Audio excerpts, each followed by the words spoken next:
Our session today is going to have to run from 2:20 right now until 3 p.m. for an opening for which we have our Assistant Director General, Dr. Taufik Jelassi, Assistant Director General for Communications and Information, as well as Her Excellency Ambassador Haja Sani from Nigeria, Ms. Oyana Puretbov, Director for Education Planning Department of the Ministry of Education and Science of Mongolia, and Ms. Irene Andropoulou, who is Head of Research, Studies and Education Programs in the Department of Audiovisual Archives and Education, R&D Directorate of Greece.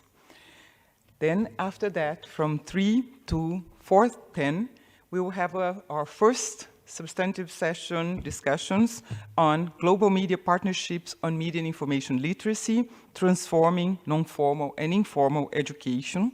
That will be followed by a break, a 15-minute coffee break, to which you're all invited. And then from 4:25 to 5:40, we'll have our second substantive discussion session on coalitions for open content and teacher training, implementing the 2019 Open Education Resource Recommendation from UNESCO. And then from then on until 6 p.m., we'll have our closing remarks and the outcomes of this session, which will inform the next steps, the discussions tomorrow on the transforming education, negotiations and discussions between the ministers, 140 ministers of education that are joining us for this important event, and for these messages to be transmitted and taken upon at the Transforming Education Sector Summit in September. So without further ado, I would like to invite ADG of Communications and Information, Dr. Jelassi, to open this session for us. The floor is yours, sir. Thank you very much, and a round of applause.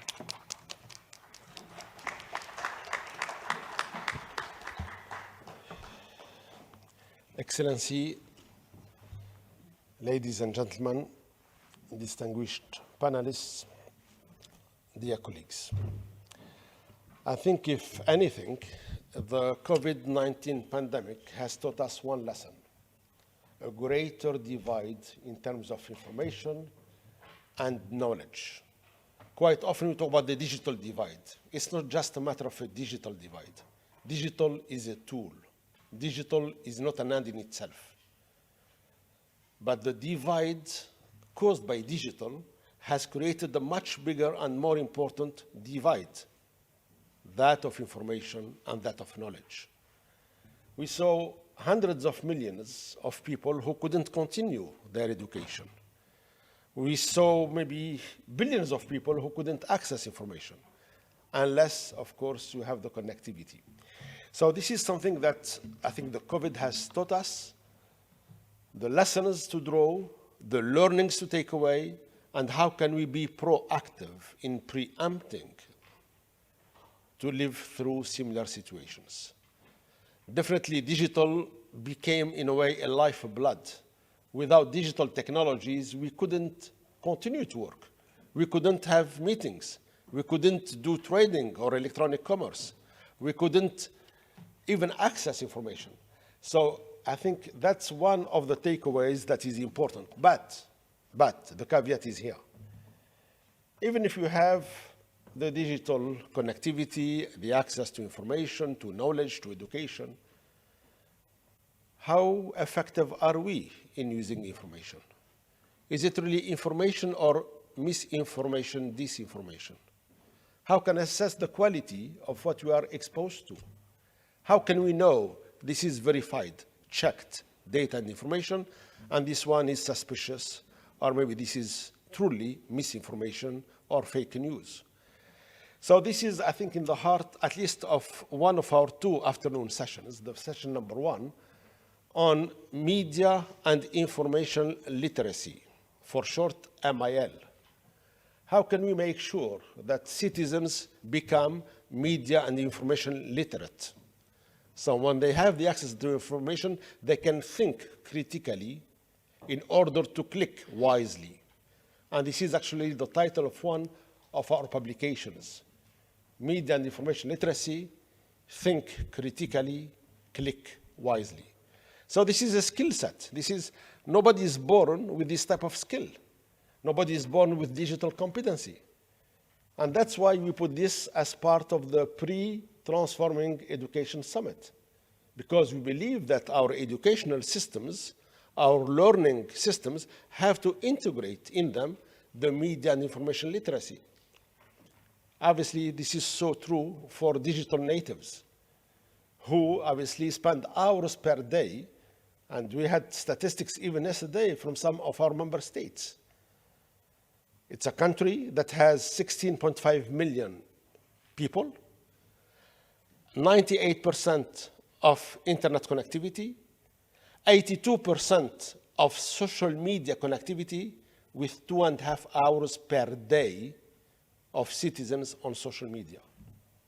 2.5 hours per day for over 16 million people. What are they exposed to? What information comes their way? And what do they make out of that? So we say, yes, continue education online, but of course the quality, the relevance, the rigor of that information, of that education system, or that knowledge body is so important today. The same goes to media. We say media and information literacy. I stressed information, but also media is so important. Today, most of us don't buy any more paper newspapers. Why? Who wants to pay money for news that are 24 hours old? That's what you find on a paper newspaper. That's the business model. They collect the data. In the evening, they write the analysis, the editorial articles. They print overnight for you at 7 a.m. to find it in the newsstand. Today, everybody wants up-to-the-minute information. That is digital media. That is not paper media. And it is free of charge. So there are two attractive elements in digital media. One, it's so up-to-date, almost to the minute. Number two, free of charge. Number three, worldwide coverage.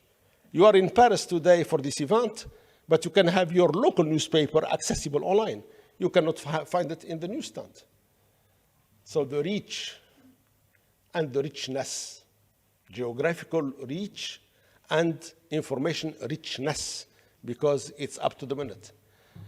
But then the question is, if we say, let's connect online for media, we are back to the same issue of the harmful side of content, the misinformation, the disinformation, the hate speech online, the online harassment of so many professions, including educators, including scientists, including physicians, as it happened during the COVID, or including journalists, as our studies show.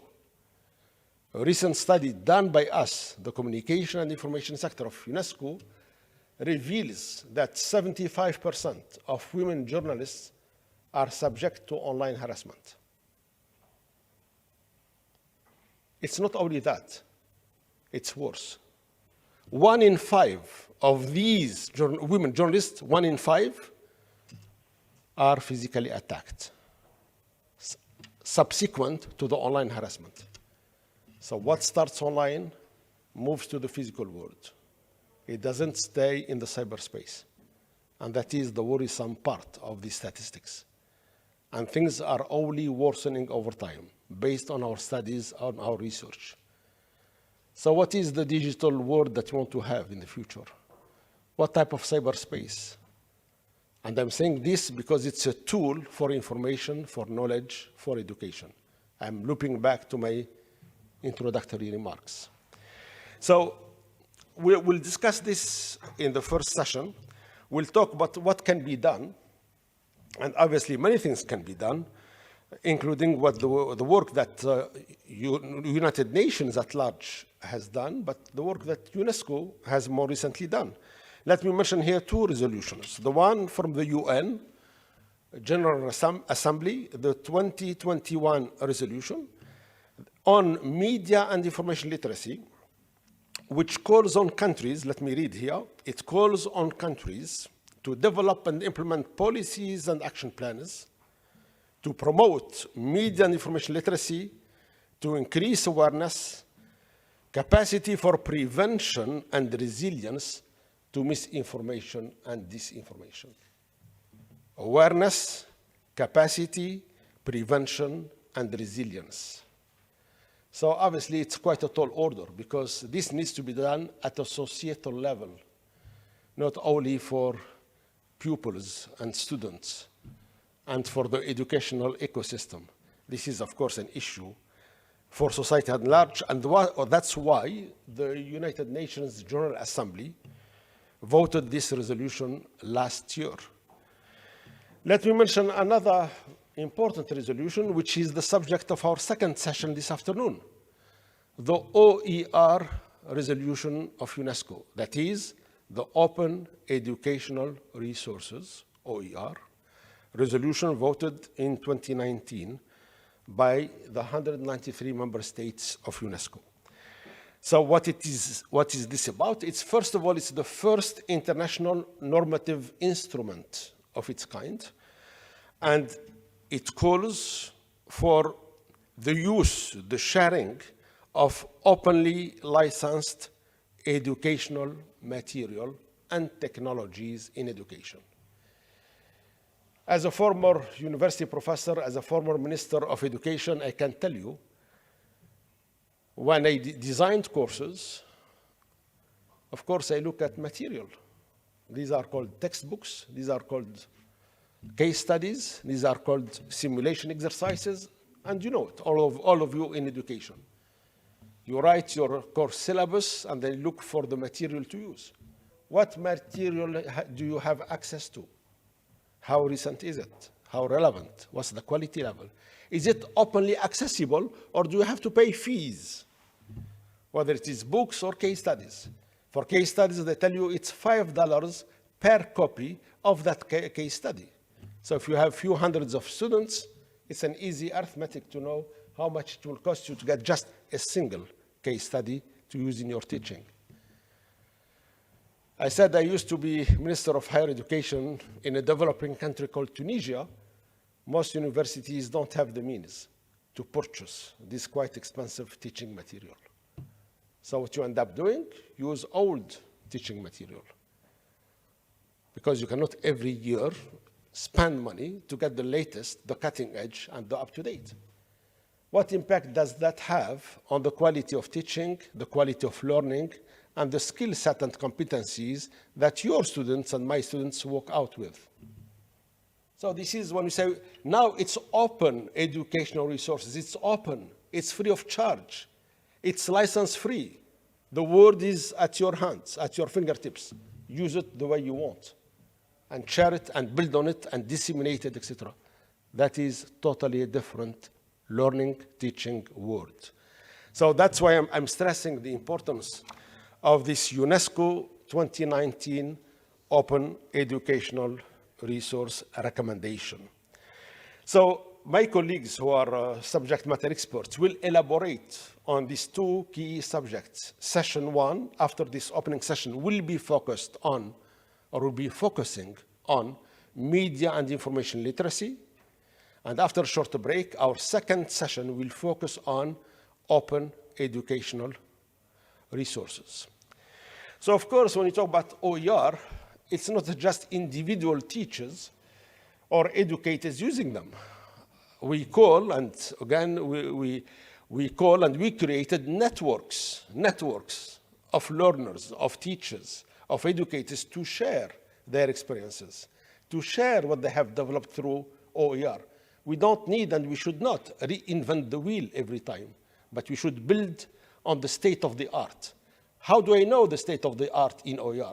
Well, if I'm a member of a network, then that information may come my way easily and whenever I need it. But if I'm alone, sometimes I may be hitting the wall, right?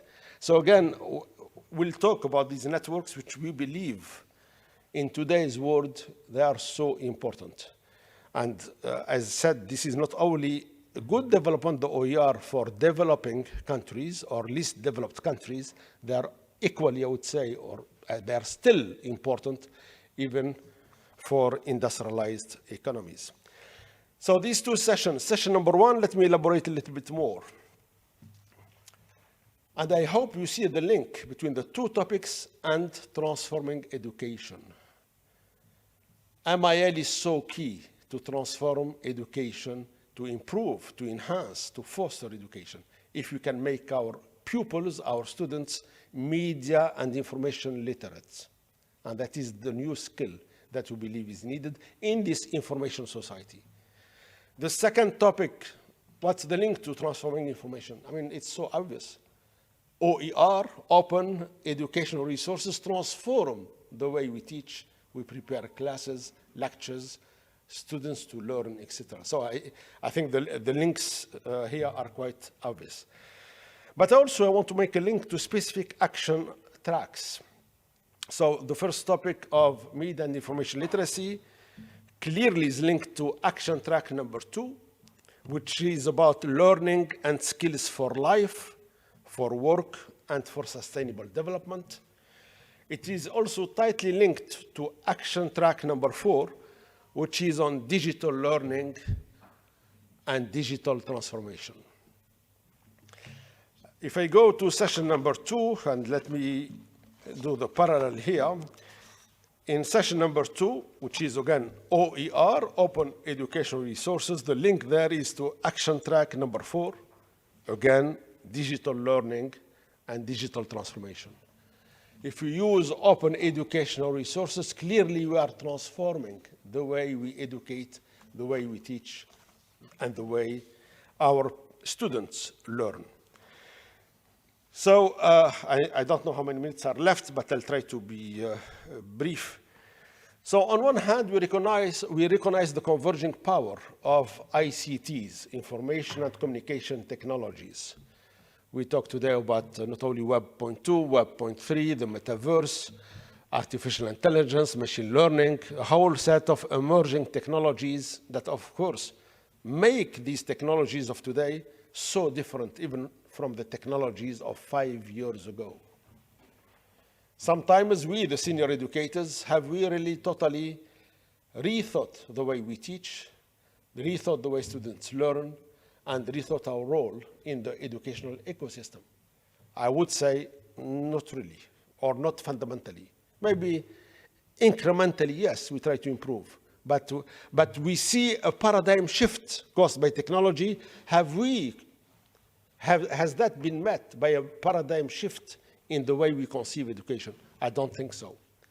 Why? Because it's so easy to pull teaching material from a folder and to go to the classroom, and that material is more or less what we used last year or 2 years ago or 3 years ago.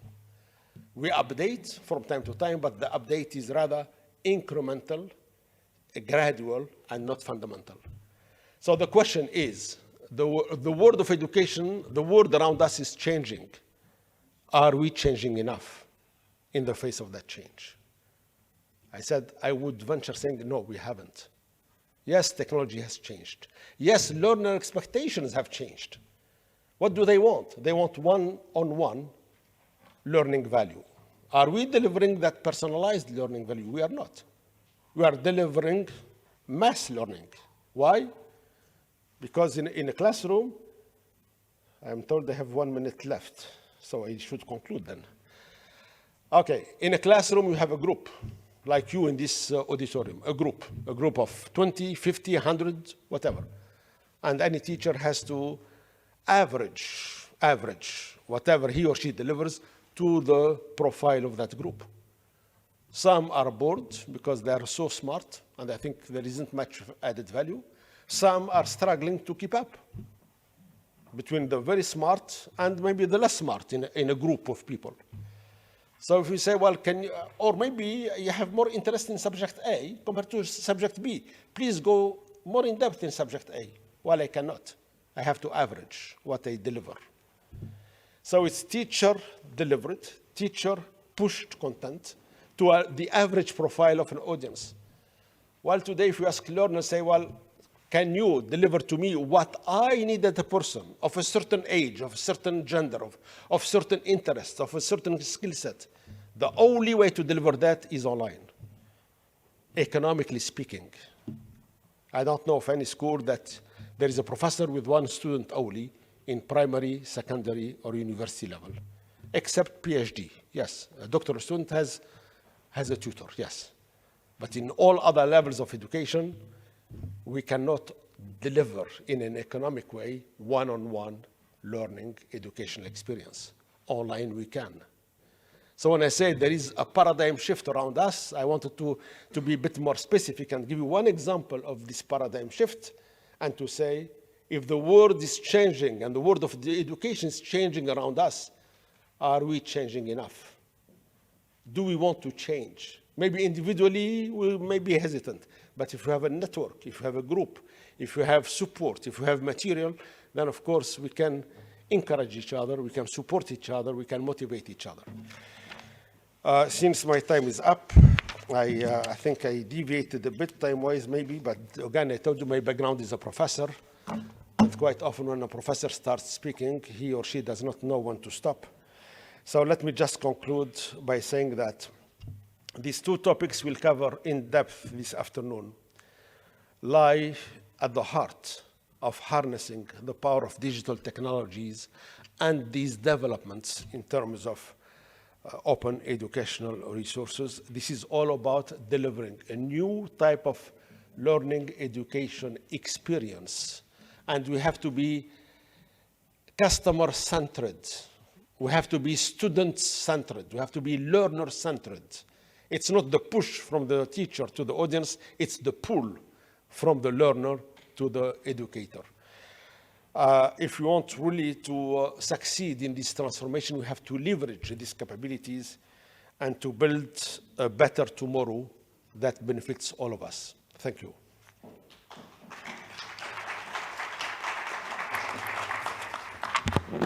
Thank you, Edith Gelassi. You set the stage for us very nicely. Let me just quote one of the things that you said. We should not reinvent the wheel, but build on the state of the art. If the world is changing around us, the world of education is changing around us, we need to change along with it. So new skills, new tools are really needed for learning in the digital age. So thank you very much for those remarks. I'd like to now give the floor to Her Excellency Ambassador Hajo Sani from Nigeria, and who will give us her own views of these important topics. Thank you, Madam. Thank you very much. Let me start by extending the apologies of the Honorable Minister of Information and Culture in person of Alhaji Lar Mohammed. To the ADG, we have spoken earlier, and everybody that was expecting him to be here, unfortunately, he couldn't make it as a result of circumstances beyond his control. In fact, as a result of logistics. So I see where technology that ADG has just took the pains to explain to us the importance of technology information has actually defeated our efforts in this regard. So on that note, I'm standing in for the Honorable Minister to represent him as well as to deliver his remarks at this very important event. So allow me to read his remarks. I'm greatly honored to be invited to speak at this opening session of the Media and Information Literacy event titled Media and Information Literacy and Digital Competencies, Networks, Tools, Empowerment for Learning Transformation, organized within the framework of the Pre-Summit, Education Summit. The organization of today's event further lends credence to UNESCO untiring efforts at promoting media and information literacy as a critical aspect of learning and development, particularly in promoting democracy, good governance, and creating a more stable and informed society. the need to cultivate global partnership, alliances, collaboration in media and information literacy cannot be overemphasized, as global trends in the disinformation, misinformation has reached a frightening dimension in the wake of the COVID-19 pandemic, and even with the current war in Ukraine, as well as other socio-political challenges facing our world.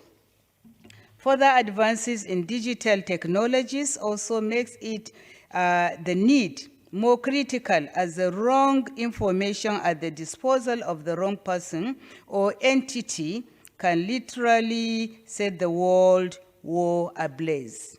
Therefore, building the right synergies and strengthening the capacity of citizens on media and information literacy is a sine qua non for building peaceful and egalitarian societies where trust deficit is minimized. I have no doubt, therefore, that discussion at this event will open new vistas of ideas and knowledge as participants rub minds on the effectiveness of media and information literacy as a key area of study in our educational system, and the need to continue to build alliances on media and information literacy. As you recall, Nigeria has been at the vanguard of promoting media and information literacy, and had in Abuja in 2003 hosted the first edition of the Global Alliance for Partnership on Media and Literacy, Information Literacy, now called the UNESCO Media and Information Literacy Alliance. We can attest to and endorse the transforming power of the Global Media Partnership on Media and Information Literacy. We are ready to help realize the Global Media Partnership on Media and Literacy. Nigeria, in collaboration with UNESCO and other partners, have continued to promote media and information literacy in Nigeria by encouraging governments at all levels to develop and implement policies and strategies aimed at helping citizens to learn and imbibe the media and information competencies. In order to give it the required push, we encourage the establishment of Media and Information Literacy Coalition of Nigeria in 2017, a coalition established by UNESCO, Abuja, and other partners to facilitate coordination of intervention on media and information in Nigeria, promoting synergy among stakeholders towards advocacies on national policies such as hate speech, disinformation, and misinformation. Furthermore, in recognition of the power of the media and information literacy and digital competencies in transforming education, Nigeria, with the support of UNESCO, has mainstreamed the UNESCO Media and Information Literacy into curriculum of colleges of education, minimum standard. This was included into the General Studies Education component of the Nigerian Certificate in Education, NCE, minimum standard curriculum in Nigeria as a compulsory subject.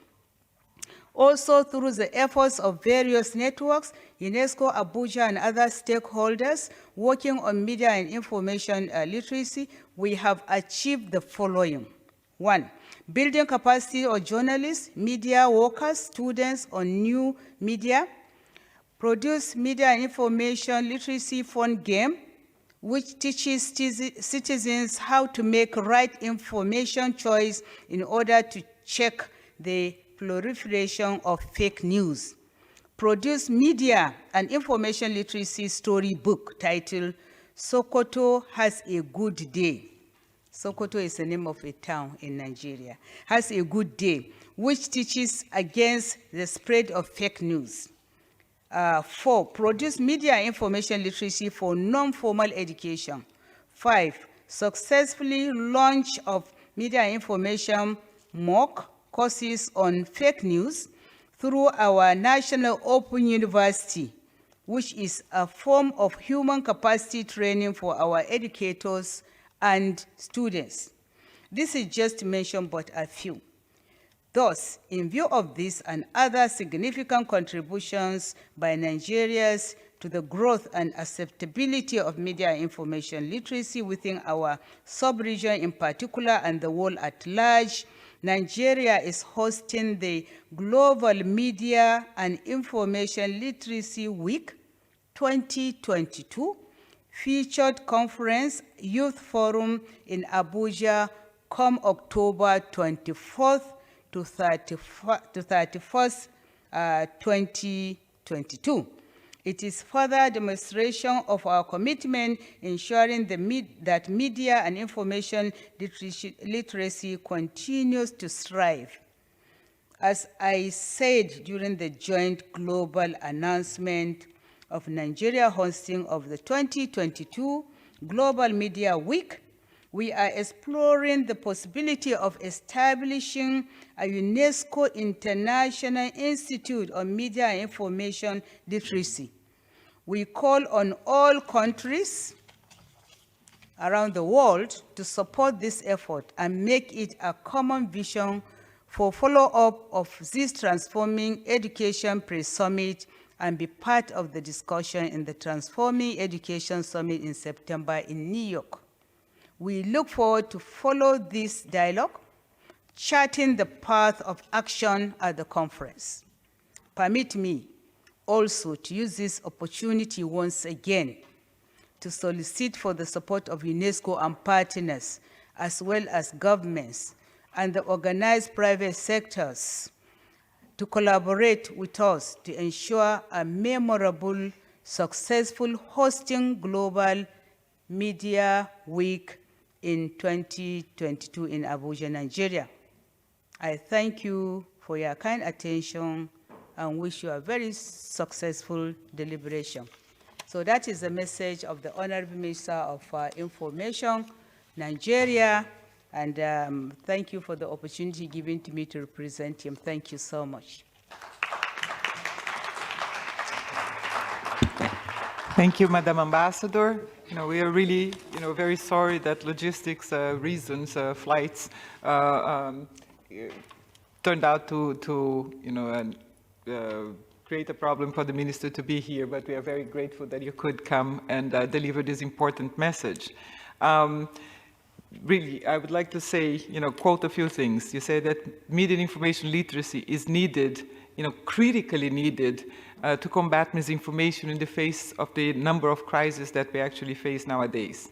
And it's a key area of study in our education system and a type of, as a topic for media as well. So you're calling for all countries to actually transform education by incorporating media and information literacy, and you are doing it by, by example, in the way that Nigeria has incorporated and mainstreamed media and information literacy in its curriculum, and now it's actually opened its doors to the world for us to celebrate this topic. So thank you very much for this. And yes, opening its door, in order to welcome everyone to celebrate with you in Nigeria, the Global Media and Information Literacy Week this coming October. So thank you very much for that. I'd like to now invite Ms. Oyana Purivdorf, Director, Education Planning Department of the Ministry of Education and Science from Mongolia. So thank you, Madam, and the floor is yours.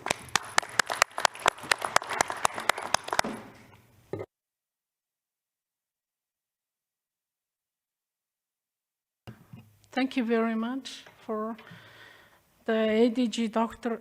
Jofik Jelassi and Dr. Marielza Oliveira for inviting Mongolia to share the experiences and discuss about the challenges and what we have achieved so far in the digital literacy and the digital transformation in education. So we all know that the COVID has the huge impact in education, and consequence going to be likely to be continued for quite a number of years. But at the same time, we have realized that we have the more opportunity if we use the technology more smart ways. So now I would like to discuss about what we have achieved so far and what we have planning for digital digital literacy and the information and technology in general, the digital transformation in Mongolia. And one of the good, it's very difficult to bring changes in the society, even in education, because it involves a lot of people and changing the peoples, changing the way they have believed the correct for a long time. But the good thing is in Mongolia, and it is already the evidence through the national consultation, we have just delivered in the last month. So it says that the digital transformation in education, it's not sole responsibility of the Ministry of Education. It's the joint and collaborative effort in the country. Without this partnering and collaboration, we really cannot achieve what we are planning to achieve. So, and that's the government of Mongolia is paying a lot of attention in digital transformation, not only in education. We have mission to become the digital nation for coming 10 years. So it means we will have the digital tools, we will have the digital platforms. All people have the skills of the digital skills and also the ICT competences. So the government of Mongolia established a dedicated digital development and communication ministry because we would like to implement a kind of integrated approach to promote, to transform education using the technology. So integrated approach means it's going to engage all the stakeholders, not only the public organizations, but also private, higher education institutions, and the teachers, schools, youths, and also in outsourcing the experts also we would like to engage. So to implement this integrated approach, even without the integrated approach, it's likely to be difficult to transform, to implement the digital transformation without the legal context. Because recently we would like to establish the digital school, but unfortunately we didn't have the legal context. So it's kind of barrier to scale up, to accelerate digital transformation. So the first thing is we have been establishing the legal environment and the policy documents. And the UNESCO helped us to review the ICT policy in the education sector. We had the profounding the recommendations. And based on this policy review, we have been now developing the ICT in education master plan. So it's going to be the midterm, the policy document to transform the education using the technology. So, and also in Mongolia, national media and information literacy policy and strategy was formulated and adopted by 114 stakeholders from the government and non-government sectors. And the draft document was submitted to the parliament, and it's going to be discussed in the fall term of the parliament.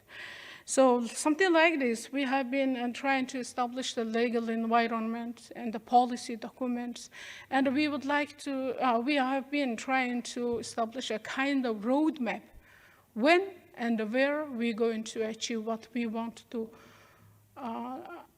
reach. And also, we need to develop the standards and requirements and kind of specifications for these kind of digital tools. Without that, we really cannot engage the private sector.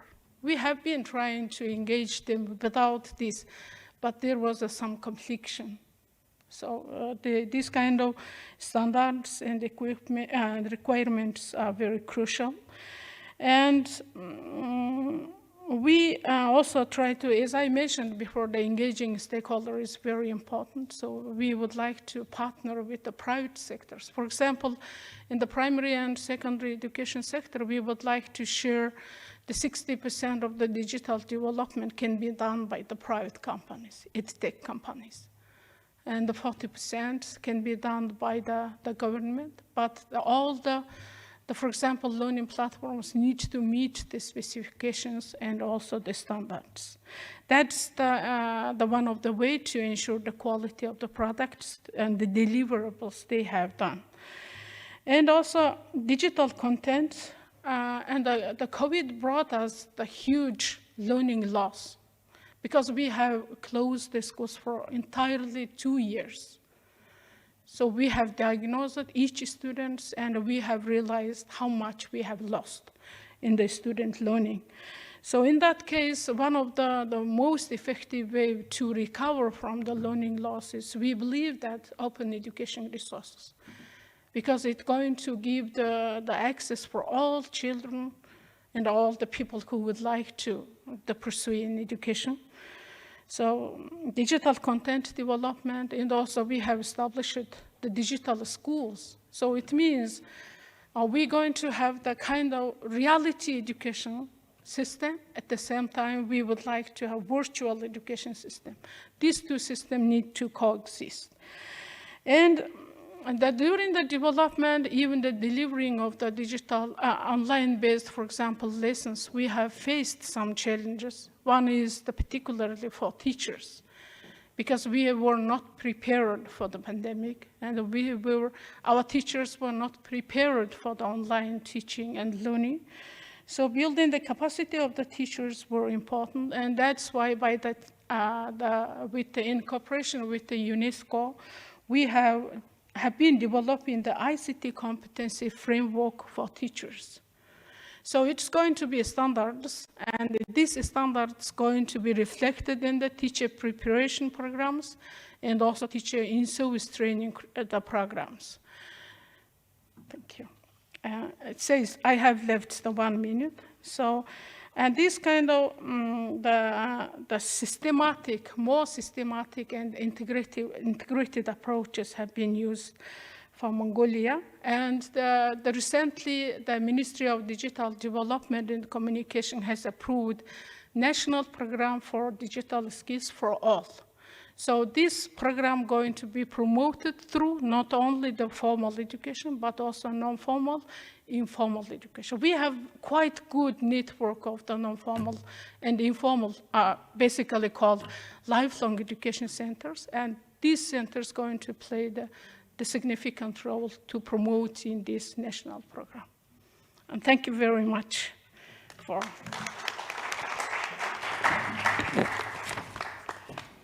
Thank you so much, Director Purevdov. This is a fantastic experience, and let me just say that I have firsthand, knowledge of that experience because prior to joining communication and information sector, I was in the field office that actually partnered and served Mongolia. So I was able to see, indeed, the tremendous progress that was achieved when digital skills and platforms were made a centerpiece of the education transformation in Mongolia and in the country, and the progress that can be made when they engage all of the stakeholders like they did and create the necessary standards and make available the right tools and resources such as the open education resources, ICT framework for teachers, for empowering teachers and learners together. So thank you very much for this fantastic example. And let's read the call that you also made for a roadmap that tells us where we should be, and what we want to achieve, and how to get there. So thank you very much for that. Now, last but not least, I'd like to invite Ms. Irene Andriopoulou, Head Research Studies and Education Programs from the Department of Audiovisual Archives and Education R&D Directorate in Greece. Thank you very much, Madam. The floor is yours. Thank you. Good evening, good afternoon, everyone. I'm Irene Andreopoulou, and on behalf of ECOME, the National Center of Audiovisual Media and Communication in Athens, Greece, and the President and CEO, Mr. Panos Kouanis, I wish to welcome this Global Engagement Day pre-summit side event today, feeling beyond honored that we are invited to contribute to this renewed public discourse on transforming education. Our focus today is on media and information literacy, the key field related to media, information, and knowledge societies with a proven and powerful relationship in enabling digital citizenship.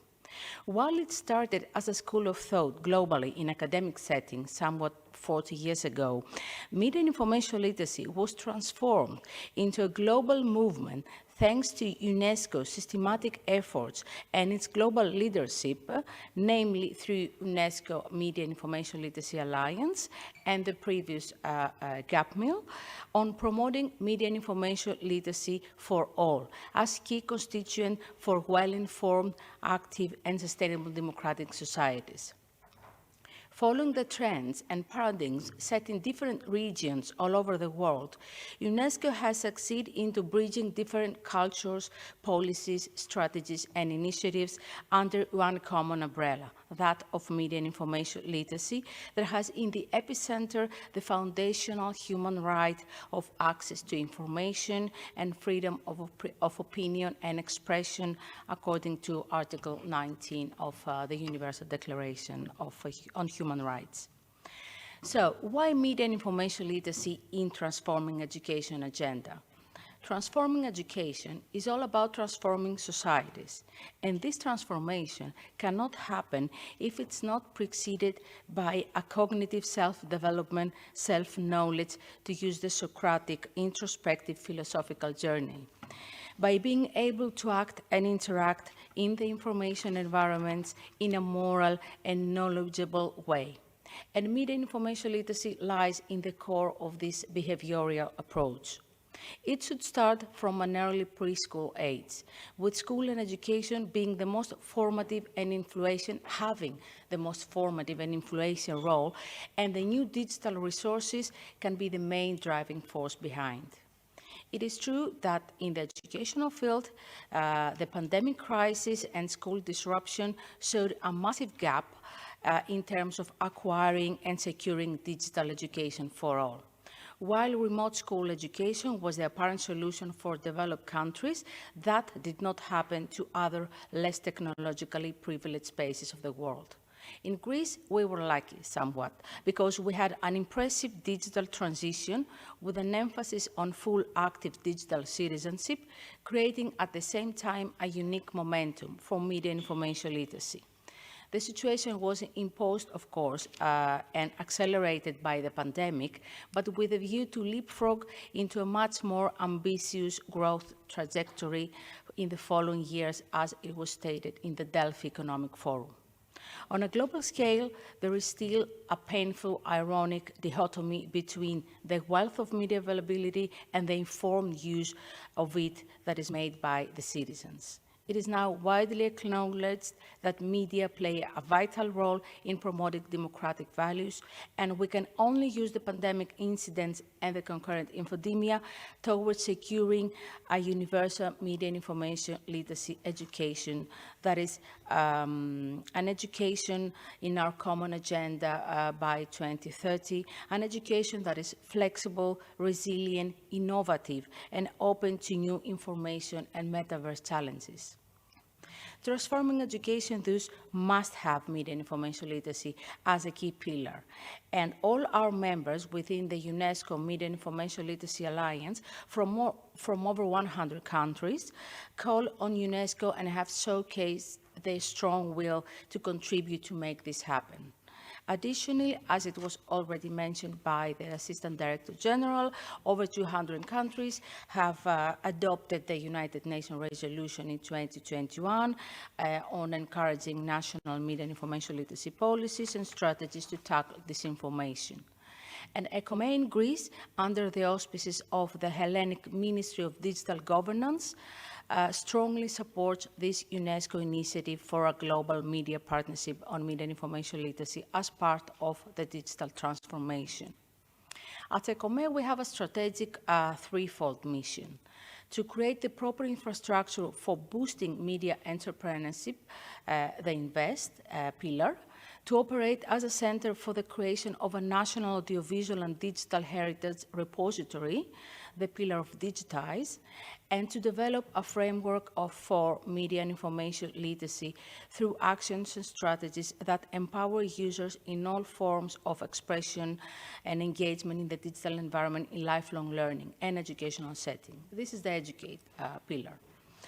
At ECOME, we're very proud of our specific partnership with UNESCO as a global stakeholder in the education field, a synergy that started in 2018 with the UNESCO Media and Information Literacy Alliance.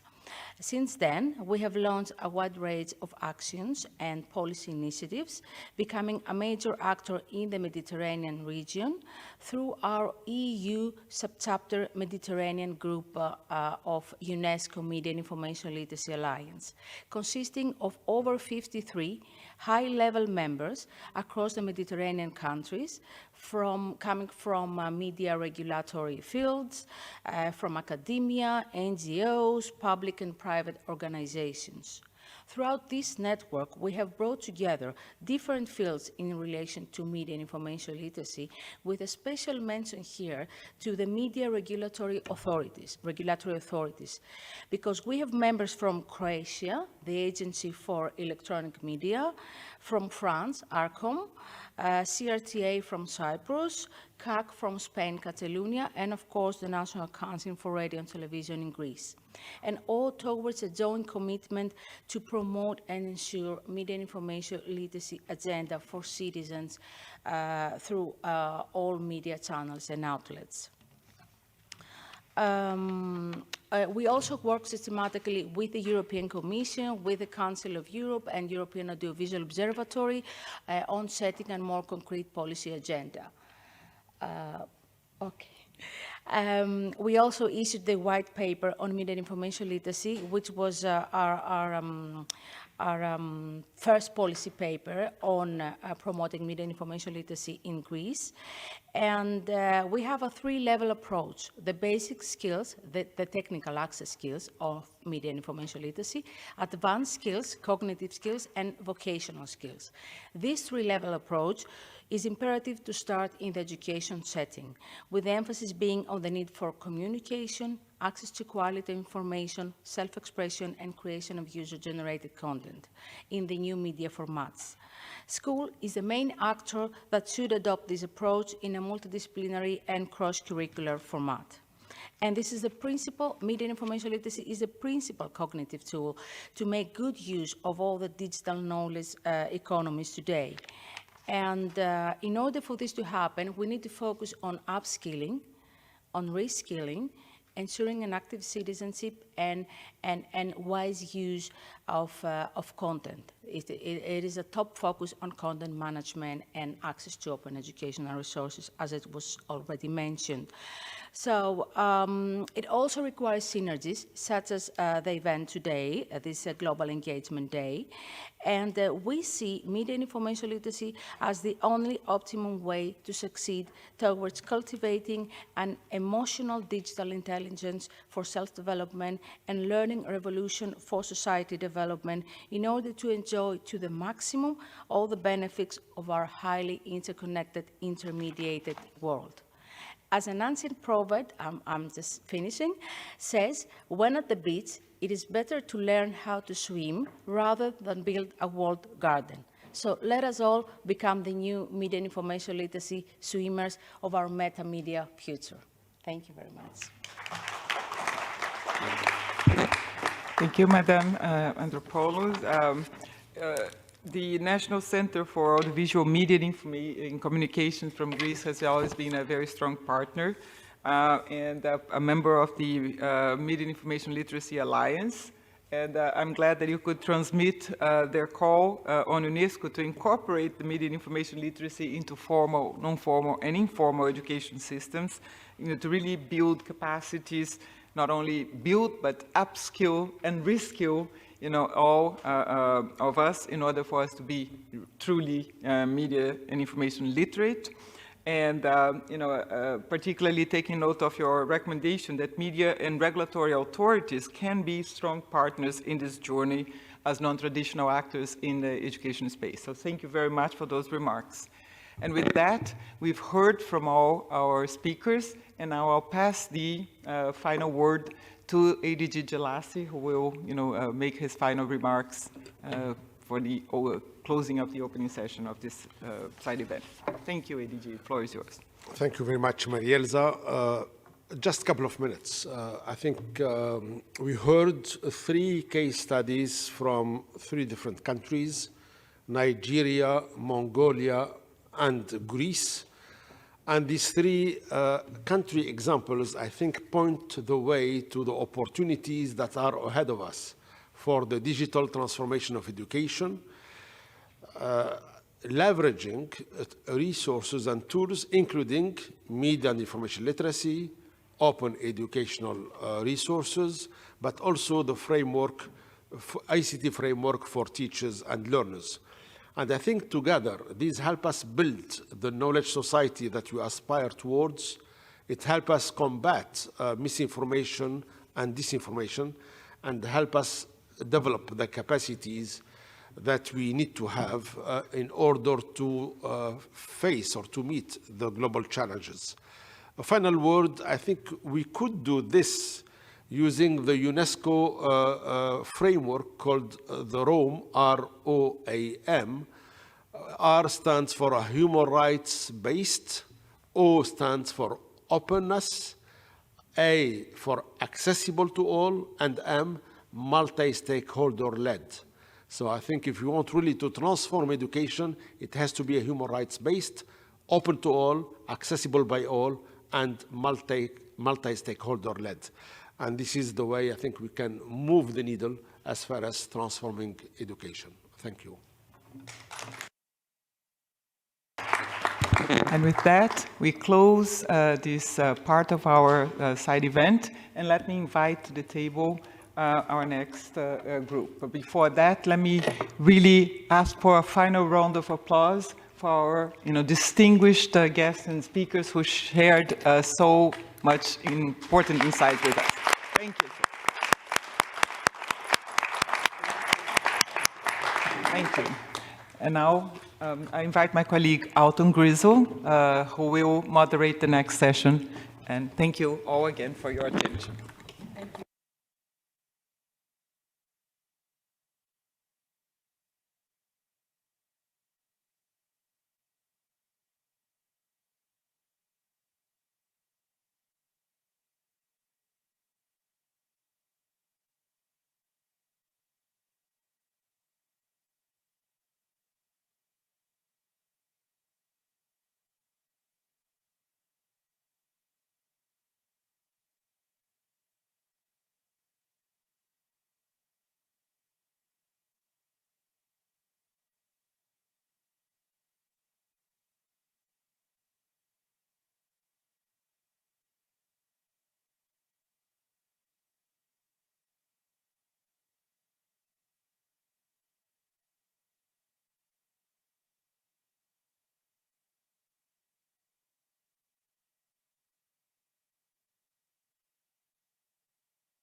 Welcome again. We're a little bit behind time, so we're going to move smoothly into the first session of this event. The session is titled Global Media Partnerships on Media and Information Literacy. Welcome again to everyone in the room and all our partners who are online. In fact, I suggest to us that we not call this first session a session. Rather, this is a meeting of minds for change.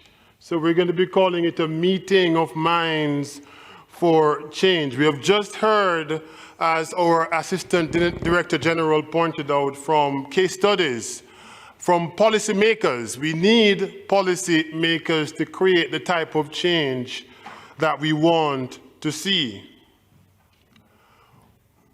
We should also see this meeting of minds as an historic moment, because never before in all times have this same set of stakeholders, online and offline, met in this fashion to create knowledge about media and information literacy. It is also historic, as this should remind us of another period in time when our information world and our education world were more closely aligned. Now, of course, there's not a clear distinction between our information world and our educational world, but let's use this as a point of analogy so that we can assess more clearly the type of actions that we need to take in transforming education. We could see our education world as all form of learning that happens in the formal school setting, be it offline or online. We could consider our information world as all social learning or information engagement that occurs outside the formal structured settings. Now, what happens in our world when our information world clashes with our education world? What happens when negative information and knowledge acquired in social learning dominates the positive information and knowledge in our formal education world? I know countless cases, and I'm sure that you do too, of so many people whose dominant information world is one of violence, guns, drugs, gangs, vengeance, power, control, hunger, survival, discrimination, and hate. That is their dominant information world.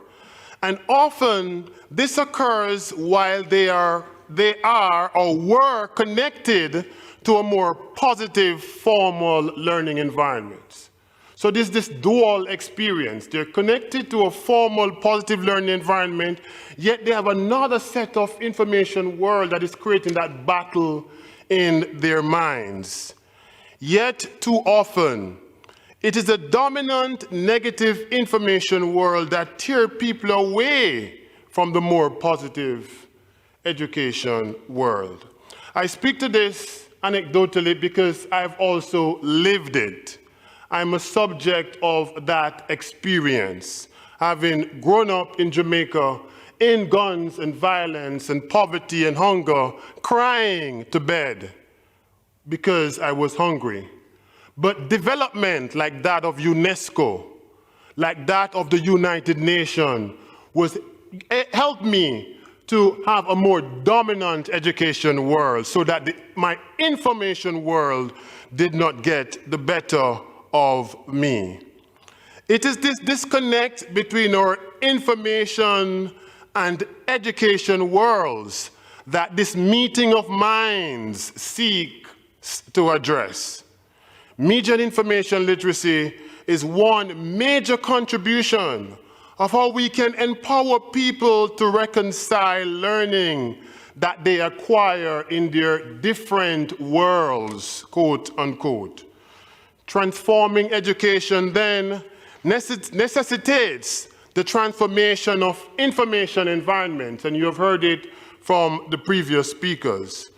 Transforming education requires the reinventing of knowledge repositories and how knowledge is stored, distributed, and made accessible to peoples around the world. UNESCO and the United Nations as a whole, and many other stakeholders around the world do much to achieve this goal. It is the focus of this Transforming Education Pre-Summit, as you have heard from the distinguished speakers in the opening session. Still, UNESCO is committed to the global call to afford media and information literacy for everyone, by everyone. helping people to reconcile their thinking brain with their emotional, often erratic and illogical side of their brains. You heard it from the last speaker. How can media and information literacy help people to reconcile their thinking brain with their more emotional, often erratic and illogical side of our brains? The roadmap for digital cooperation, implementation of the recommendation of the high-level panel on digital cooperation of the United General Assembly draws the urgent attention that every individual must acquire information, digital, and media competencies. These competencies will help people to unlock the benefits of technologies. You heard this. But not only that, even more, media and information literacy can help people to unlock their minds. Media and information literacy can help people to unlock their minds. Isn't this what transforming education is all about, or should be all about? Our focus today is, can a global media partnerships on media and information literacy contribute to realizing media and information literacy for everyone, by everyone? Here with us today to continue this dialogue on these points are 5 diverse and very experienced representatives. 3 of them are connected with us online. And with that, we really want to thank our speakers who are here with us in the room. I will introduce them shortly, and also those online. We invite you to note your questions, in the room, online, and to be ready to share your comments with us. We want to have a dialogue and to make this an interactive exchange. Our first speaker, to whom I will give the floor, is Mr. Steve Ahern. He's the head of the Asia Pacific Broadcasting Union Media Academy, which is located, our headquarters in Malaysia. The Asia Pacific Broadcasting Union, as you will hear from Steve himself, is the largest broadcasting union in the world.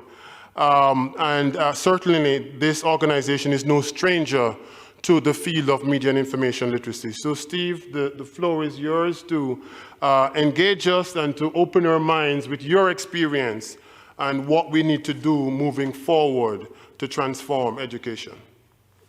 Thanks very much, Alton.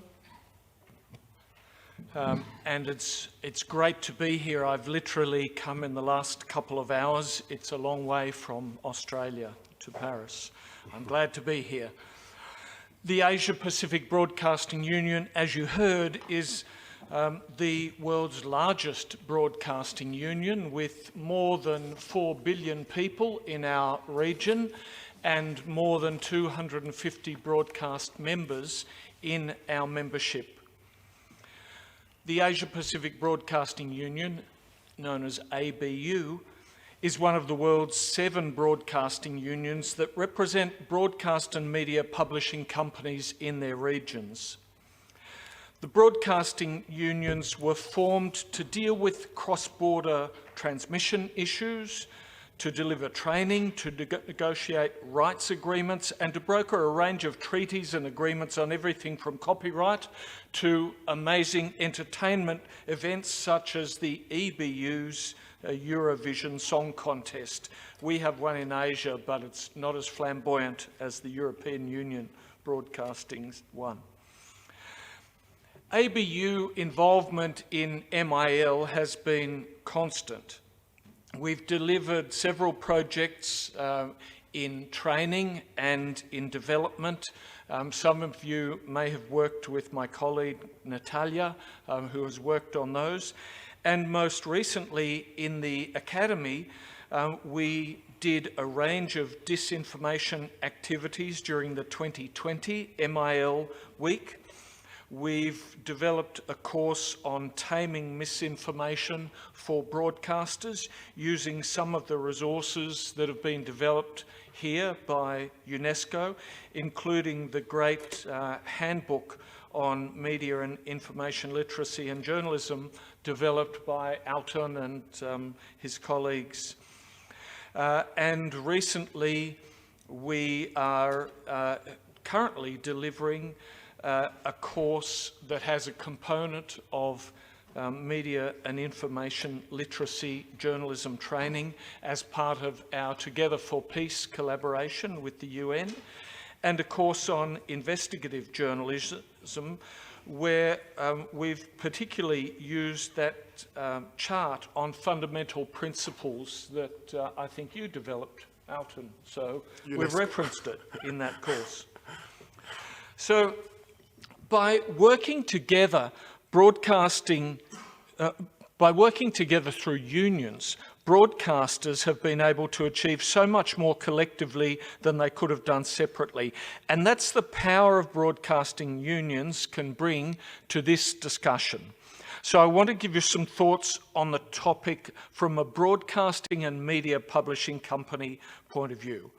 First of all, the terms broadcasting and publishing used to mean very different things. Broadcasting was radio and television, publishing was newspapers, but now it's all merged together. Broadcasters present text and pictures on their websites. Newspaper journalists produce podcasts and publish to YouTube. So I'm just going to call us all media because that's the way things have converged. And I'd like to refer to us all as professional media. And that's the perspective I bring to you today. My background is a combination of broadcasting and education.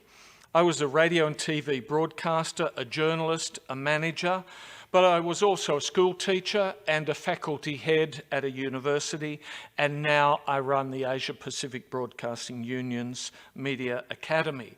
So Alton was talking about the clashes before, but perhaps I'm the personification of not clashes but collaboration. I have a foot in both camps. I want to speak about the broadcast professionals and what they can bring to this dialogue.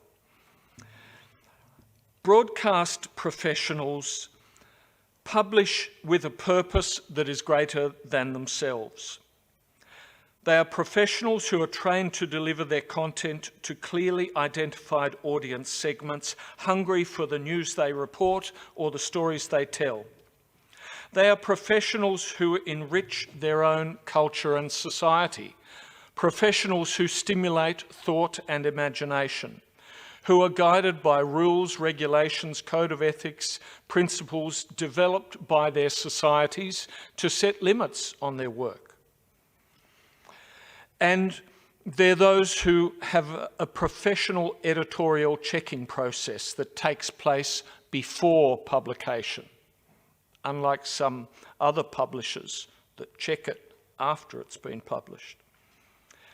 The amateurs, as distinct from us broadcast professionals, are the ones who post pictures of their lunch, their new dress, cat videos, gossip, and videos of their kids' first steps.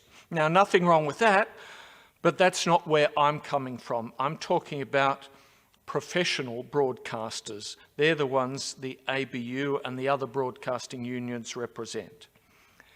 You can see some common threads in that list I just gave you of what makes up professional media.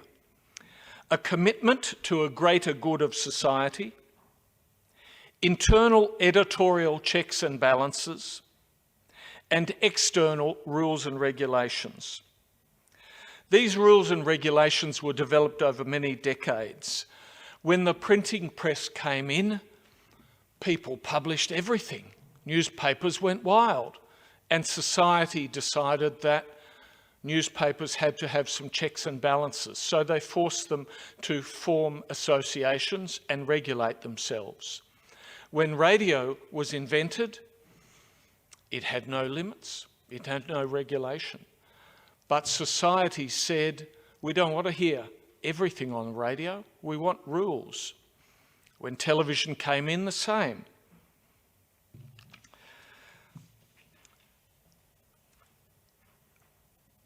Those broadcasts, those radios and televisions were magic boxes in those days.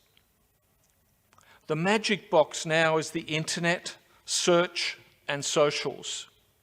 I've seen firsthand in the work I've done throughout Asia and Africa especially, in societies that are not media and information literate, I've seen the power that pictures and messages in a scrolling social media feed hold. In many countries that I've visited, the social platforms such as Facebook are the internet. When you talk about the internet, people think it's Facebook. Search engines such as Google are respected like learned doctors. And YouTube is the new professor. You don't have to go to university. But of course, they're not really. They're one part of the new ecosystem, but they're only a part of it. We understand this because we're media and information literate, but not everybody does. And even we who are here today and listening online, the environment is evolving so fast that it's hard to keep up. Misinformation, disinformation, malinformation and propaganda abound on the new media platforms because they have not yet been made fully responsible for what they publish. I told you that history of broadcasting. We were like that at first, but society's forced us to be held responsible. We are living through a time where societies are now realising they have to apply the same force to the new platforms. This is where literacies come in. When societies are literate, they can read, interpret and use what they see and hear. People communicate, they work together, they learn, they entertain, they debate and they build culture. They're less likely to be misled if they're informed and inquisitive. Broadcasters, publishers and educators are important in achieving this. Societies can inoculate themselves from the viruses of misinformation and manipulation if they learn from established broadcasters and publishers about how to deliver content that is responsive to the expectations of society and professionally robust in its internal editorial processes. Professional media content makers can inform people about media and information literacy skills through their news reports, but I hear news reports and journalism talked about a lot. Don't forget drama. Working lessons about misinformation into drama scripts is so informative and sometimes more powerful than just journalism. And what about incorporating the messages into quiz shows and popular entertainment shows? Broadcasters can do all of that. But there must be a level playing field, and at the moment, the new media platforms are siphoning off not just audiences, but revenue from broadcasters. Now, we've learnt the lessons of professional responsibility over many decades. We are applying that. The new media platforms in the unregulated Wild West are not applying those lessons now. And even worse from our point of view as broadcasters, they're siphoning off our audiences and our revenues. So it's making it harder for us to do our responsible professional jobs. And in this debate, I'd like to get that on the agenda, that there needs to be a consideration of the revenue that should flow to professional broadcasters as part of their commitment to responsible professional behaviour that is absolutely needed. And with my former school teacher hat on, I look beyond broadcasting to schools and universities and training institutes. They are also essential and they must integrate the critical understandings of information literacies into their curricula. We as broadcasters need them because we need the next generation and their parents to understand and critically evaluate the content that we put out as broadcasters, but the other content that's out there, less regulated on the internet too. Because if they're not educated, they will be gullible enough to believe things. We're doing our job. We've got internal processes, we're checking, we're trying to be responsible publishers. But there are a lot of people out there who are not. And so societies need that literacy to work with us as broadcasters to achieve what people in this room and at this event are seeking. Broadcasters, publishers, schools and universities offer some of the skills to enable everyone in society to unlock the potential within them. We must collaborate to build the capacity of every society to use the new digital tools to their most positive advantage. I call on the education sector to work with broadcasters to head off the challenges of misinformation and disinformation and help us, responsible media, and our business to do our job and for our business models to survive so that we can continue to be voices of professional credibility at a time where others are not as responsible in their activities as we are. I'm glad the UN's champion in this issue, and I look forward to the discussion. Thanks.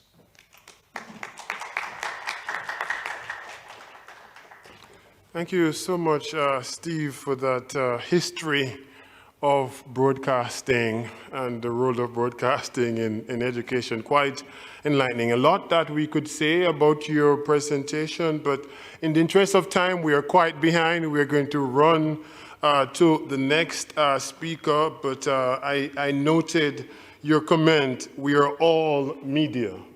Because indeed, we are all media. Maybe we're not all media professionals, but we are all media. With that, we move to our next speaker, who is online, Miss Sonia Gill. She is the Secretary General of the Caribbean Broadcasting Union, which is headquartered in Barbados. So again, without further ado, Miss Gill, Secretary General, are you connected? I am connected and happy to be here. Thank you so much, moderator, Dr. Alton Grizzle, other specially invited guests, and esteemed fellow panelists. Let me begin by saying on behalf of the CBU President, Dr. Claire Grant, the board, and the wider CBU membership, a sincere thank you to UNESCO for the invitation to be a part of this event and this particular panel. For a casual observer, the theme for the summit, Transforming Education, might appear to be outside of the remit of the members of this panel. They may ask, how is education transformation relevant to this set of stakeholders? Well, I listened carefully to Assistant Director General Jelassi earlier, providing a brilliant answer in his opening address, and also Dr. Grizzle's very well-reasoned thesis. So let me support both professors and use the Caribbean experience. Currently comprised of 37 broadcasting, public information, media education, media regulation, communication consulting, and other sectoral institutions, the CBU has pursued a mandate of development of the media sector in the Dutch, English, French, and Spanish Caribbean since its establishment in 1970. The union, which started as primarily publicly owned radio and TV stations, has expanded to include private sector media entities and also encompasses, as our previous speaker said, print and digital publications, as well as regulators and media academics. In a nearly 53-year history, the CBU is replete with examples of capacity building work with its member institutions and the wider Caribbean media sector. We partnered with regional and international agencies to provide training and tools that are very much rights-based. I'm proud to say that just last month, with the kind support of UNESCO, the CBU launched a project specifically aimed at enhancing capacity of its members to apply media and information literacy approaches to the content that they produce and or distribute. And that project is taking place here in this region, not because media and information literacy is the current buzz phrase. That's true. But media and information literacy is an issue that truly matters for the Caribbean. As everyone here is aware, since the declaration of the COVID-19 pandemic, even at the level of the UN Secretary General and other senior leaders, we have had to draw attention more closely to the challenge of misinformation and disinformation that swept the world since early 2020, better known as the infodemic. It's had almost as severe an impact on developing countries, such as those in the Caribbean, as the spread of the virus itself. It's undermined trust in public institutions and medical science, it's fomented public protest, and it's thwarted the efforts of the states to battle the health crisis.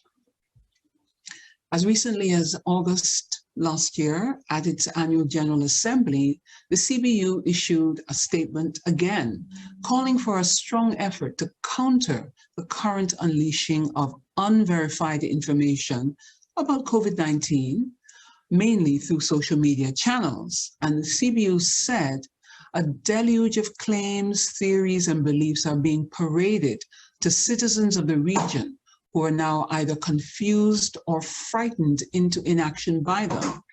The union also said that well-researched information from credible sources, as the previous speaker said, from professional media, that can help contain the spread of COVID-19 and guide people on best practices in the pandemic. The situation has brought to the fore the vital role of what I will call reliable media, in particular, the news and current affairs content, as part of what needs to be an all-sector response to the public health situation, as well as other hazards. And as you know, the Caribbean is particularly vulnerable to all kinds of natural and man-made hazards. This situation has also brought to the fore the need for media and information literacy to be as common as numeracy and language literacy. In our region, especially in the English-speaking sub-region, many of our countries are still using versions of media regulations that date back far into the pre-independence period. The schema of that law assumed that most countries would be working with a single state-controlled national broadcaster, that they would be operating via free-to-air transmission, and that the personnel would be engaged under traditional civil service frameworks, including being obliged to comply with Official Secrets Act. Now, this philosophical framework was in essence seeing media serving as pipes through which a greater volume of information had to be channeled to a public who are essentially buckets. And I know I put it a little harshly, but I think that philosophical approach hasn't changed much. And as such, very little attention has been paid in media policy or even in educational policy to the buckets. As we all know, communication is more than a two-way process. It is co-production.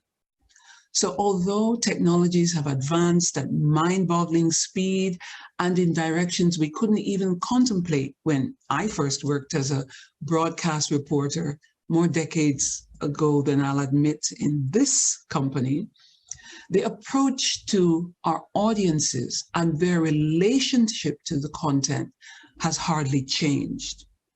More importantly, despite the media being one of the key socializing agents of our societies, there is little acknowledgement yet of the need for media and information literacy to be an integral aspect of education, not an add-on. Too often, the concern is placed on the source of the content. A lot of media bashing takes place under the guise of media and information literacy critique. Now, some of it is warranted, but a lot of it is not. And I'm sure my colleagues on this panel can quickly identify many content analyses that easily demonstrate that much of the problematic content is not originating with professional media, with credible media, with established media, who are in the main operating under public service mandates. Instead, we have seen a proliferation of non-credible media content producers and disseminators who muddy the waters, sometimes for commercial, sometimes for political reasons, and others. So what can we as accountable and responsible media do? Well, we can continue to do what we do well, provide credible, factual content in the public interest. But as the previous speaker said, a lot of that hangs on the funding and the way in which we are able to continue to access revenues. Secondly, I want to suggest that we can continue to enhance our own understanding and use of media and information literacy approaches in our content production. And again, I fully support the idea that this is not limited to news and current affairs.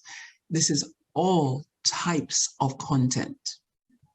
And finally, I want to suggest, as we are discussing today, we need to expand the lobby for media and information literacy to be a basic part of the educational syllabus for all.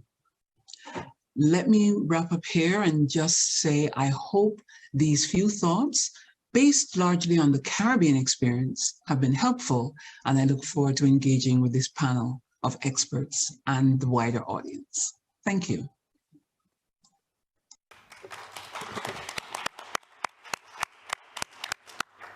Thank you, Madam Secretary General Sonia, again, for sharing your mind with us. Again, so many things that could be highlighted from your intervention.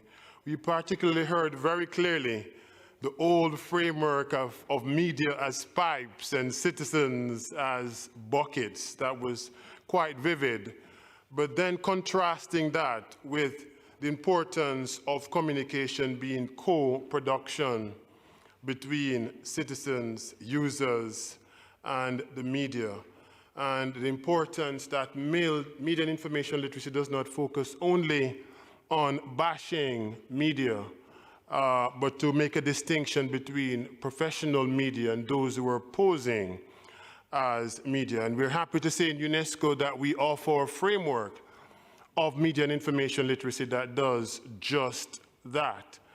Central in the competencies of media and information literacy is understanding the functions of media in democratic, plural, and peaceful societies.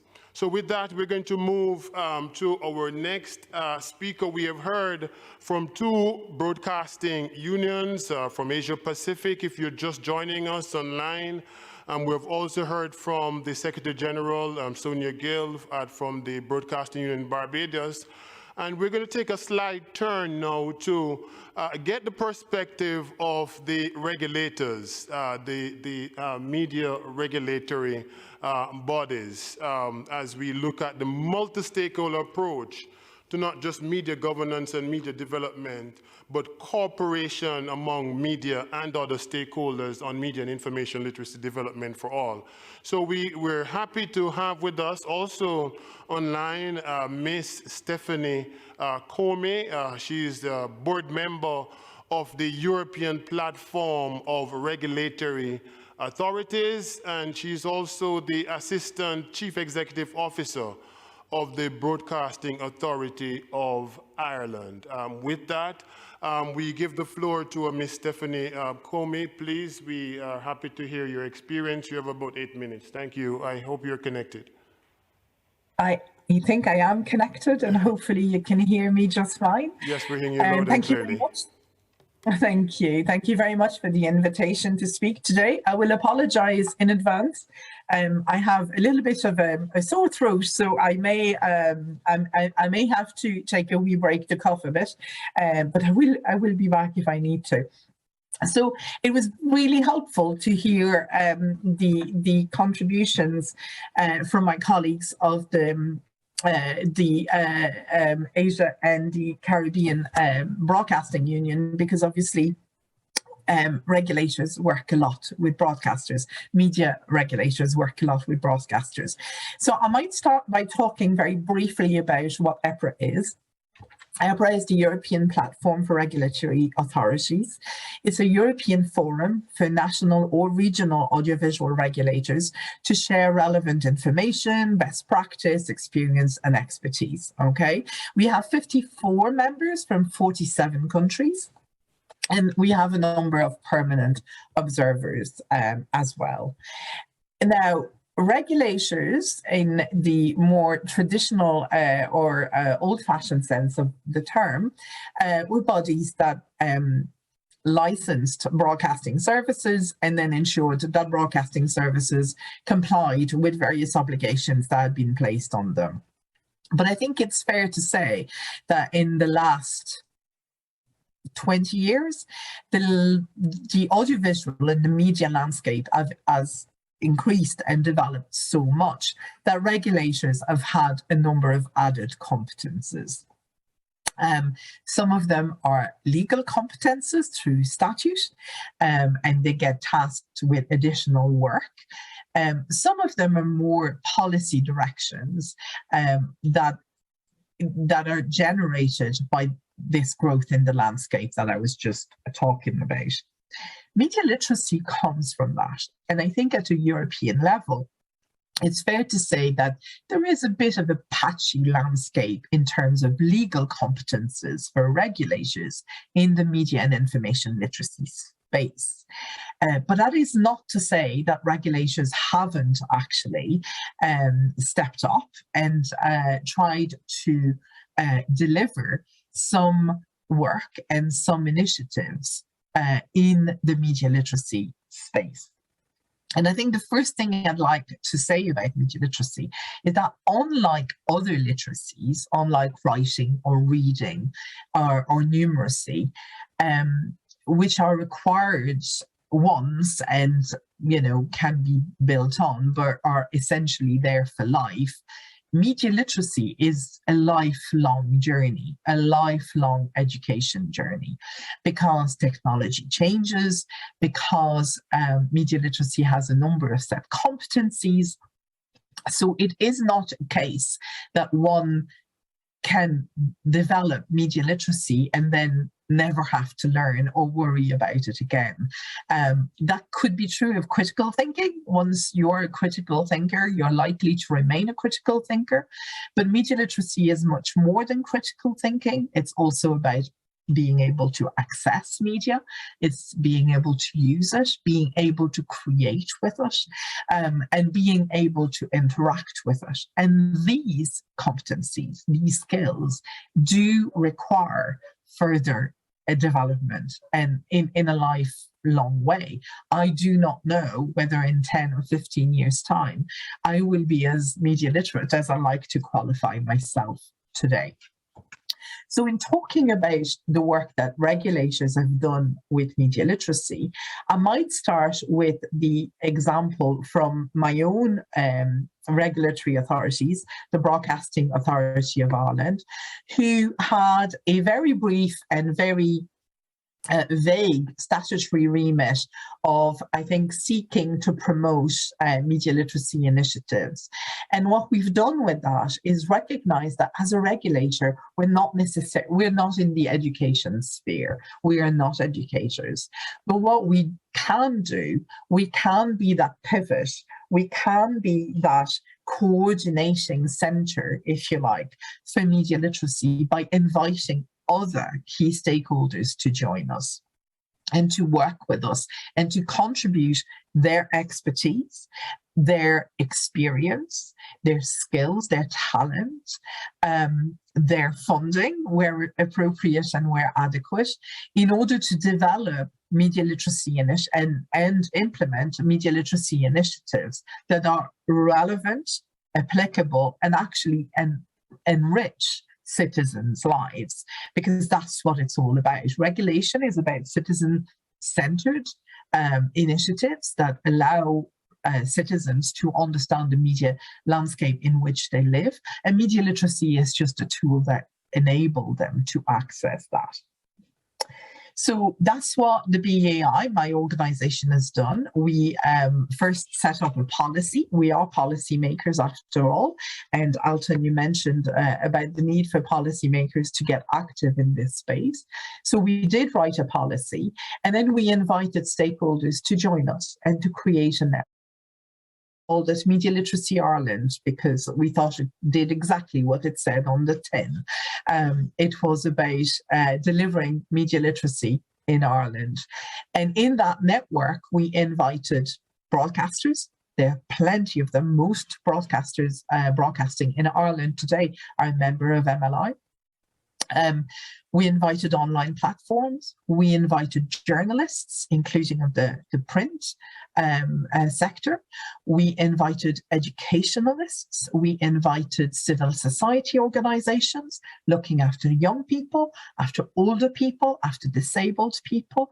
And we tried to set up a network that actually does four things, which is to campaign for media literacy awareness, to coordinate media literacy initiatives, maybe media literacy funding, to collaborate with one another, but also outside of Ireland, and to communicate to our members on what we do.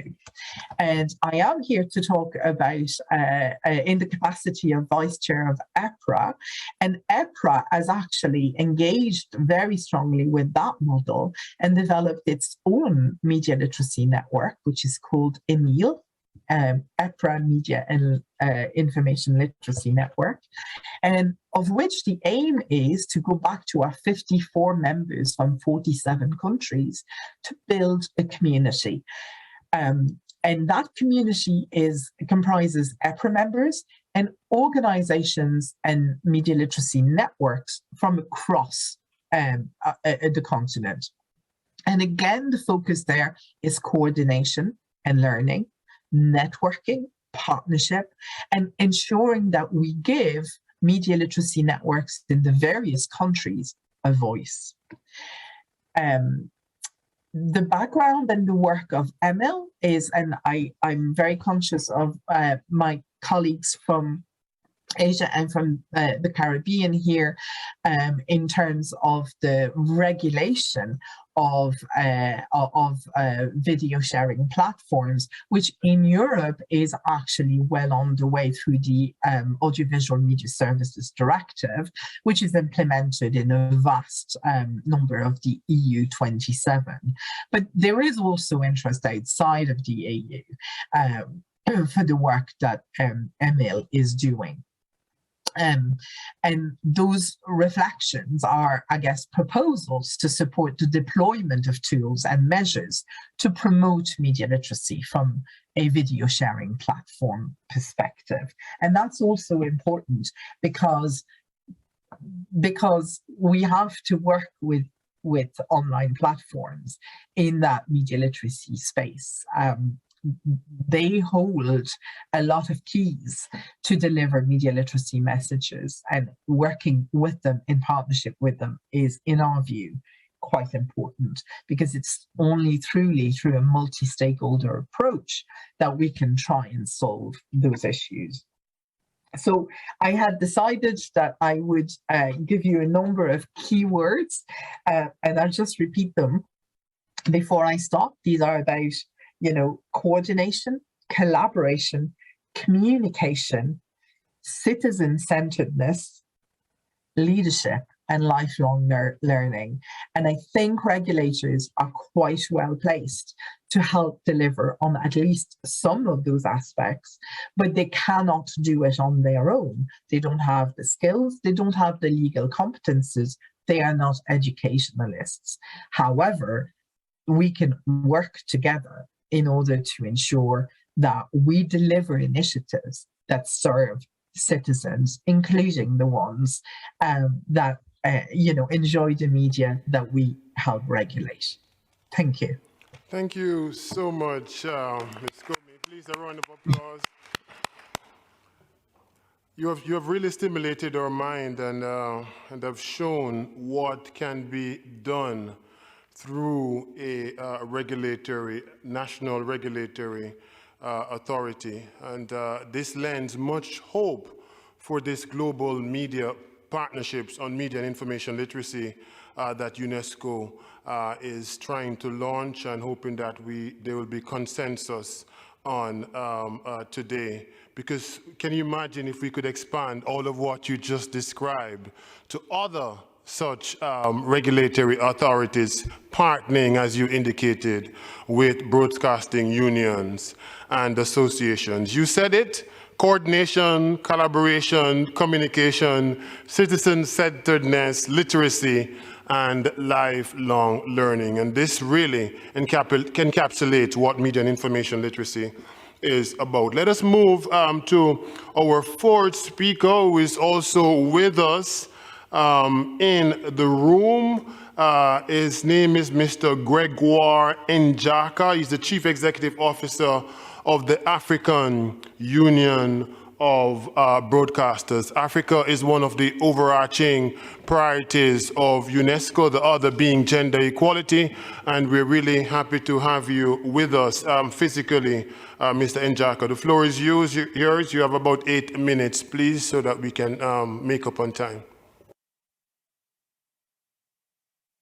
Je crois que la première différence, c'est que je parlerai en français.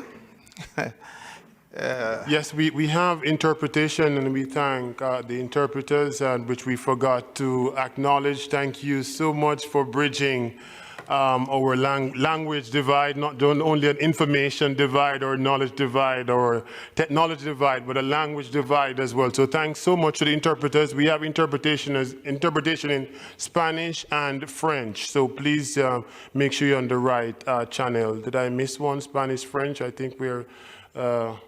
That's correct. Okay. Voilà. Thank you so much. Vous avez bien fait de dire que j'étais le directeur général de l'Union africaine de radiodiffusion, 73 membres. J'insiste sur le terme Afrique, le continent africain, parce que c'est un continent tout à fait particulier dans cet écosystème. Nous avons des particularités, nous avons des problèmes qui sont liés à d'autres unions comme EBU, CBU de Sonia tout à l'heure, mais nous avons aussi au sein de l'Afrique des considérations particulières qui sont liées même à notre organisation. Elle est donc loin l'époque où la collecte, le traitement et la diffusion de l'information étaient réservés exclusivement aux hommes et aux femmes des médias en Afrique. La publication de l'information n'est plus le seul apanage des professionnels de la communication, comme on l'a dit. Il suffit d'avoir son petit téléphone et puis on peut faire de la communication en Afrique. Les citoyens ordinaires participent tous les jours à enrichir les contenus des chaînes de radio et télévision. Et c'est ce qui est important déjà, c'est que dans certaines circonstances, on voit des citoyens ordinaires qui peuvent partir de leur chaîne, de leur petit téléphone à l'antenne d'une chaîne de télévision ou d'une radio. Les citoyens ordinaires donc participent tous les jours à enrichir les contenus des chaînes de radio et télévision grâce aux images, aux textes et photos qu'ils partagent sur différentes plateformes, spécifiquement les réseaux sociaux. Il arrive que les médias puisent à la source de nombreux anonymes pour enrichir leurs antennes. C'est ainsi qu'on va voir sur beaucoup de chaînes de télévision en Afrique, les vidéos amateurs tournées à partir d'un simple téléphone portable ou d'un caméscope, des tests publiés sur les blogs ou comptes personnels. Lorsque cela arrive, l'éthique et la déontologie prennent un coup sérieux. Pourquoi en Afrique ça prend un coup sérieux?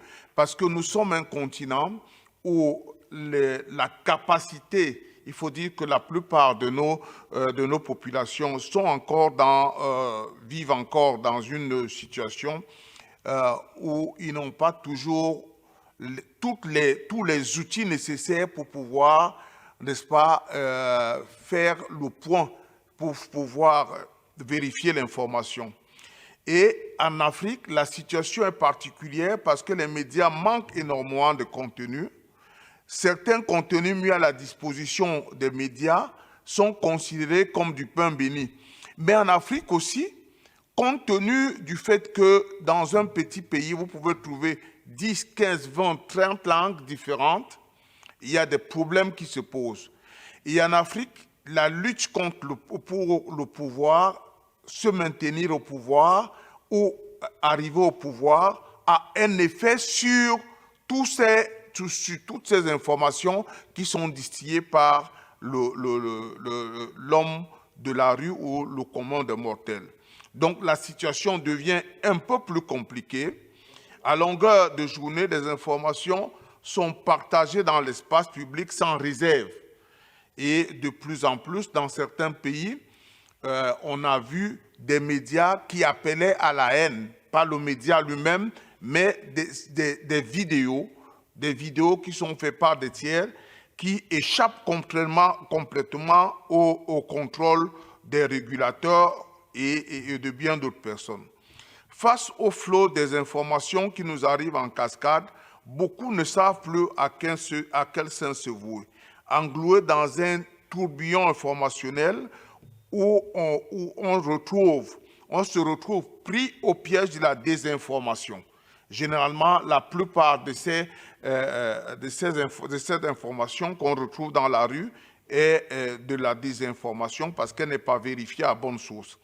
Cette situation s'est accrue avec le progrès fulgurant des technologies de l'information et de la communication qui donnent aux citoyens, même les plus démunis, le pouvoir de partager sur la toile n'importe quelle information à condition de disposer d'un téléphone ou d'une connexion Internet. Désormais s'impose un dialogue franc entre les différents acteurs impliqués dans le processus de fabrication de l'information et le grand public. Ainsi, le projet initié il y a quelques années par l'UNESCO est à saluer grâce à un programme éducation aux médias et à l'information bichupié depuis 2011. De nombreux citoyens ont été sensibilisés sur l'utilisation critique et responsable des médias. Alors, qu'est-ce que nous on fait à l'UAR pour pouvoir aider les médias, pouvoir aider les citoyens à sortir de cette situation pas toujours gaie et qui pourrait même quelquefois ou dans quelques situations dégénérer et porter atteinte à l'ordre public. À l'Union africaine de radiodiffusion, nous organisons des ateliers de renforcement des capacités afin de mieux outiller nos membres. C'est ainsi qu'il y a quelques années, déjà, je crois 3 ans, lors de sa 12e Assemblée générale, tenue à Marrakech au Maroc, nous avons consacré toute une session à la réflexion sur la lutte contre les fausses informations. Et on a fait venir des spécialistes de plusieurs horizons qui ont parlé aux journalistes, qui ont essayé de donner des outils aux journalistes pour leur permettre de vérifier l'information. L'UAR a organisé aussi en partenariat avec l'UNESCO récemment, dans le cadre du projet Coronavirus Fact Addressing et the Disinforming of COVID in Conflict-Prone Environment, nous avons organisé un séminaire qui a regroupé beaucoup de journalistes et qui a permis aux journalistes d'avoir une idée claire sur ce qu'est la coronavirus et comment on peut s'en préserver. En revanche, comme disait ma collègue Sonia tout à l'heure, la demande en formation est encore très grande à notre niveau. Et si au niveau de nos organisations, les efforts sont faits pour sensibiliser les uns aux autres sur les dangers de la désinformation, il n'en demeure pas moins que les rencontres entre professionnels et le grand public restent rares. 10 ans après le lancement de l'initiative Éducation aux médias et à l'information, ce n'est qu'en 2021 qu'un pays de l'Afrique au sud du Sahara a accueilli l'événement.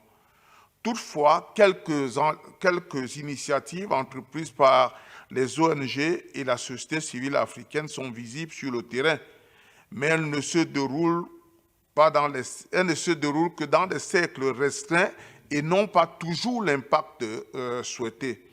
C'est ainsi qu'en perspective, par exemple, l'Union africaine de radiodiffusion apportera un soutien aux démarches de l'UNESCO dans la matérialisation de l'éducation aux médias et l'information, en partenariat avec ses unions sœurs pour renforcer la coopération entre les parties prenantes et soutenir le développement de cette problématique. L'UAR est prête aussi à travailler de concert avec l'UNESCO ainsi que l'ensemble des parties prenantes pour accompagner les médias publics et privés africains à développer des politiques éditoriales et des programmes pour l'intégration et la prise en compte de l'éducation aux médias et à l'information dans les salles de rédaction et quelquefois dans certaines universités ou dans certains milieux du secondaire. En vue du sommet de New York sur la transformation de l'éducation, l'UR est prête à accompagner l'UNESCO dans toutes les actions qu'elle entreprendra pour promouvoir et porter le plaidoyer à l'éducation aux médias et à l'information auprès des médias publics et privés. Nous sommes aussi prêts à promouvoir l'éducation aux médias et à l'information entre professionnels de médias et la jeunesse exposée à tout type de publications. Et nous allons proposer des modules de formation en fact-checking dans les établissements secondaires. Nous avons depuis notre dernier conseil exécutif, identifier quelques zones où on pourrait proposer ces fact-checking, ces modules qui vont nous permettre de former la jeunesse en Afrique et l'outiller pour pouvoir faire face à la désinformation. Et nous sommes engagés à trouver des opportunités de financement pour faire progresser la recherche et le développement des connaissances en matière d'éducation aux médias, à encourager la production des contenus qualitatifs pour le développement de l'éducation aux médias et à l'information. Je vous remercie pour votre aimable attention.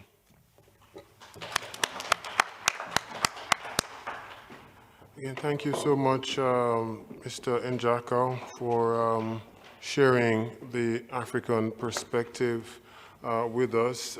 We are officially out of time. We should be starting the second session now. So, with that, we're going to move very rapidly to our final speaker. Last but by no means least, is Ms. Sherry Hope, Associate Professor from the Temple University. She's also the co-vice chair of the UNESCO International Steering Committee, the International Steering Committee for the UNESCO Media and Information Literacy Alliance. Sherry has been working in this field for several decades and will help us to bring together some of what was just discussed from the perspective of broadcasting unions and associations as well as the regulatory authorities. So Sherry, the floor is yours and you have 8 minutes so that we can wrap up and move very rapidly to the next session 2 on open education resources implementing the UNESCO recommendation on open education resources. Sherry, the floor is yours. Thank you. Thank you, Alton, and thank you everyone who is present today, guests and colleagues. I'm honored to be invited to speak with you today about a topic that has been important to me for my entire professional life. And that topic is the need to recognize the power and influence of media and information in our lives, and therefore the need for all to be media and information literate. The topic is at the core of any efforts to transform education. In fact, today I call upon us to focus on the refrain of "we must." And in looking at that in 4 ways, we must look beyond, we must look within, we must look to each other, and we must act. So first, we must look beyond media and information literacy as simply a focus on understanding news. Others have spoken to this point. We must look beyond a focus simply on curriculum in classrooms, or beyond a concern about viral messages on social media and online influencers, beyond any single area. These silos may improve one specific area, but fall short of creating the global movement necessary for true change. That is why this session on the necessity for global media partnerships is so important. I have too often been part of discussions about media and information literacy that fell short of their goals because of a lack of commitment. Recognition of the need is there, but that is not enough. Is the will to move to "we must" there? I really hold out hope that this moment is different. To do so means we must look within, which was my second point. My own story of looking within began on a cold February evening in 1995. Alton mentioned I've been doing this for a while. I found myself at home watching the popular CBS network television news program, 60 Minutes. Some of you may be familiar with it. This episode featured a story about a summer sleepaway camp for children and families affected by HIV and AIDS. For many years when I was a child, my family ran a summer sleepaway camp. So stories about sleepaway camps are always a deep connection for me.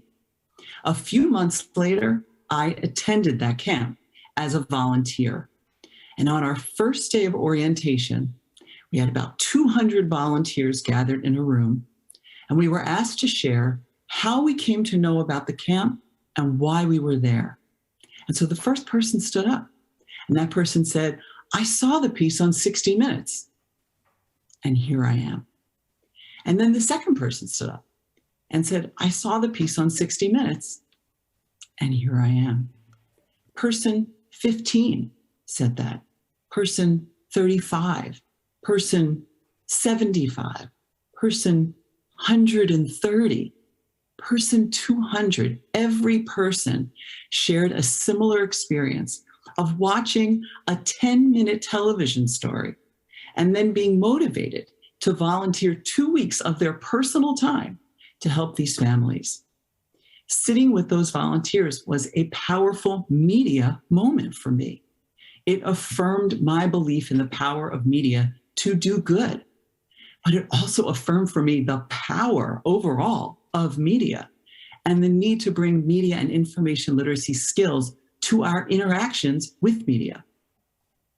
I had been working in the media industry for over 10 years when that happened, but that moment at camp deepened my commitment to media and information literacy. How could I have anticipated how profoundly media would change in the next 20 and 30 years? Evolving from me and others watching a single scheduled television show on a single broadcast network into millions of websites, billions of social media accounts, all of us interconnected, streaming constantly, and each one with an opportunity to share mis and disinformation. My experience watching that program was as a media consumer, a member of the audience, but my passion about the need for media and information literacy evolved from my experiences across a range of roles. I worked as a television producer and a media industry executive for over 20 years, serving in government as a communications director, organizing a local collaborative serving youth media. I served as president of the largest membership organization in the United States for media literacy, the National Association for Media Literacy or Media Literacy Education. I'm a university professor now, speaking with students about media and information literacy. And my involvement with UNESCO as a founding member of the UNESCO University Network in Media and Information Literacy and Intercultural Dialogue, as a media creator, hosting a podcast, Kids Talk Media, a consultant to media industry leaders like Facebook and Nickelodeon, and currently in my role as the vice chair of the UNESCO Media and Information Literacy Alliance International Steering Committee. In all cases, successful projects and programs were built on partnerships. Let's be honest, partnerships can be challenging, right? Partnerships require an alignment of goals and the tenacity to stay focused on those goals, a willingness to put forth a bold vision, the skill to bring creative minds together. And that is why next we must look to each other. The UNESCO Media and Information Literacy Alliance contains many of the elements I mentioned. It is the first initiative of its kind, a global alliance centered on media and information literacy. Educators, practitioners, industry professionals, creators, youth leaders, NGOs, publishers, thousands of representatives from over 130 countries coming together in recognition of the importance of media and information literacy. This alliance is truly generating a movement. This diverse group of stakeholders from different sectors, and yet all recognizing that strong media and information literacy skills are of vital importance regardless of the area of society in which one lives or works. To accomplish this, we need to fully develop global media partnerships on media and information literacy. The need is now. And I suggest that it is a need of which you are already aware from your own work and your own interactions with media. We are watching young people's self-esteem crumble on social media. We're watching algorithms spread disinformation and luring people, often youth, into participating in radical online groups. We're watching educators struggle to engage students with digital tools so those students can be successful in the 21st century. We are watching privacy erode through data mining techniques. We're watching memes spread misinformation affecting elections and public health issues. And yet, there are successful partnership efforts in media and information literacy happening around the world. They come from innovative teachers creating activities, inviting students to analyze news stories, after-school programs, teaching youth to create video games and then reflect on the imagery, tech companies providing free resources to help parents make informed choices for their children's media use. There are research studies proving that development of critical thinking skills can be used to evaluate media, even as new technology is developed. The list of the accomplishments and the efforts is varied and impressive. But as wonderful as many of these efforts are, they often target only one specific group, one need, and they're typically underfunded. They're often one-time efforts. Working together, we can map the best practices of these efforts and expand them, reach them into developing and underdeveloping regions of the world, reach them into classrooms and formal education settings, as well as after-school programs, rec centers, and other informal settings. My friends, we stand on the precipice of an exciting moment. We must act.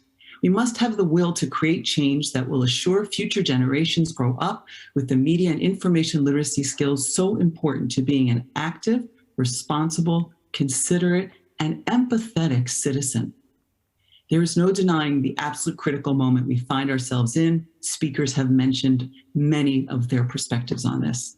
You watch the news, look at your own social media feed, talk to the young people in your life. Media and information literacy is an urgent priority for educators and policymakers. Media and information literacy recognizes the primary role of media in our lives, and it lies at the core of freedom of expression, empowering citizens to understand the functions of media and information providers. I call upon you to seize this moment. We must look beyond, we must look within, we must look to each other, and we must act. UNESCO has stated that media and information literacy for all is a key thematic area for education transformation. I applaud that recognition, for there is no transforming education without the full inclusion of media and information literacy, starting in preschool through higher education. I call on UNESCO to mobilize the necessary investment and assure that the outcomes of this event are included in the Transforming Education Summit at the United Nations in New York in September, coming this 2022. We can make a difference now. We must make a difference now. Thank you.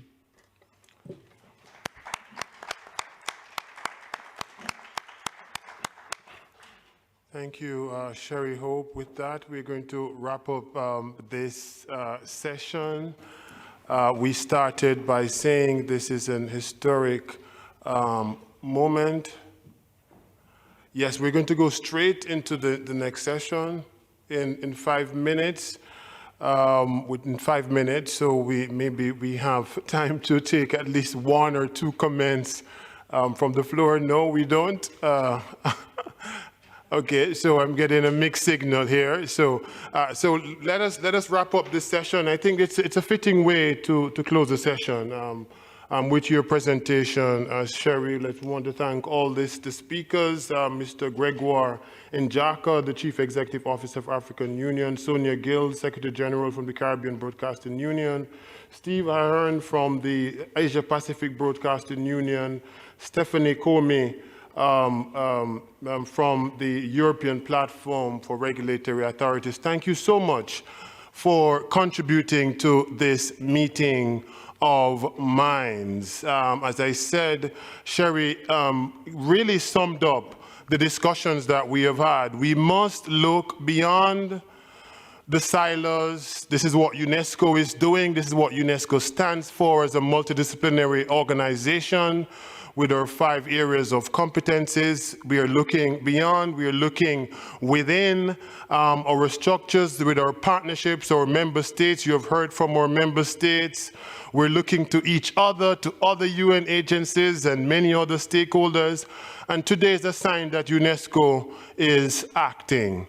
It was John Starks that famously said that it's not the mountain that we conquer, but ourselves. It's not the mountain we conquer, but ourselves. It's not the mountain of information that we conquer. It's not the challenge of partnership that we conquer, but ourselves. And media and information literacy offers us that opportunity to conquer ourselves and to unlock our minds and to make this historic moment truly written in history, where this global partnerships on media and global media partnerships on media and information literacy was discussed, and the groundwork was laid for it. With that, thank you so much, and we move to my colleague, Ms. Zeneb Varoglo, who will be moderating the next session on open education resources. Side of the screen, because in fact it's just to show you that there's only 12 such instruments in this sort of general area since 1989. So this is a very important document. It's a document that builds on consensus between 193 countries, and therefore it is actually of great importance, and it's this is what we're talking about. The next slide, please. If you could click and click. So what's inside this document? What's really important is a definition. During COVID, we had a lot of use of digital resources, and we've seen that there's been a pivot towards everything digital and free resources and free tools, etc. But it's not just about free resources. It's about openly licensed resources that can permit no-cost access, reuse, repurposing, adaptation, and redistribution by others. And it's about open licensing. And there is a definition of open licensing which has been agreed upon by 193 countries. So it's really a common understanding that it is about respecting the rights of the copyright owner, and it's also about granting the public the rights to access, reuse, repurpose, and adapt and redistribute the information. On the right side of your screen, you have a huge list of people. Now, you'll see that this list includes your traditional educational family, if you like. You have your governments, institutions, and other such educational partners. But you also have another group here.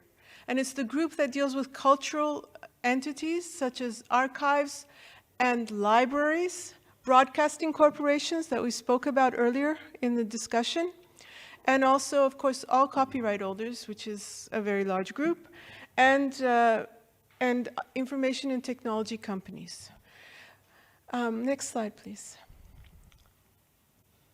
You have to keep clicking. So today we're going to talk about networks. Oh, yeah, networks. Inside this document, what we'll be hearing about today is about the 5 areas of work of this recommendation. Inside the recommendation, it talks about actions to be taken for capacity building, for developing supportive policy, for ensuring inclusive and equitable access to quality OER, and of course, sustainability and international cooperation. What UNESCO has done is to establish in March 2020, just at the outset of the pandemic, we established a dynamic coalition.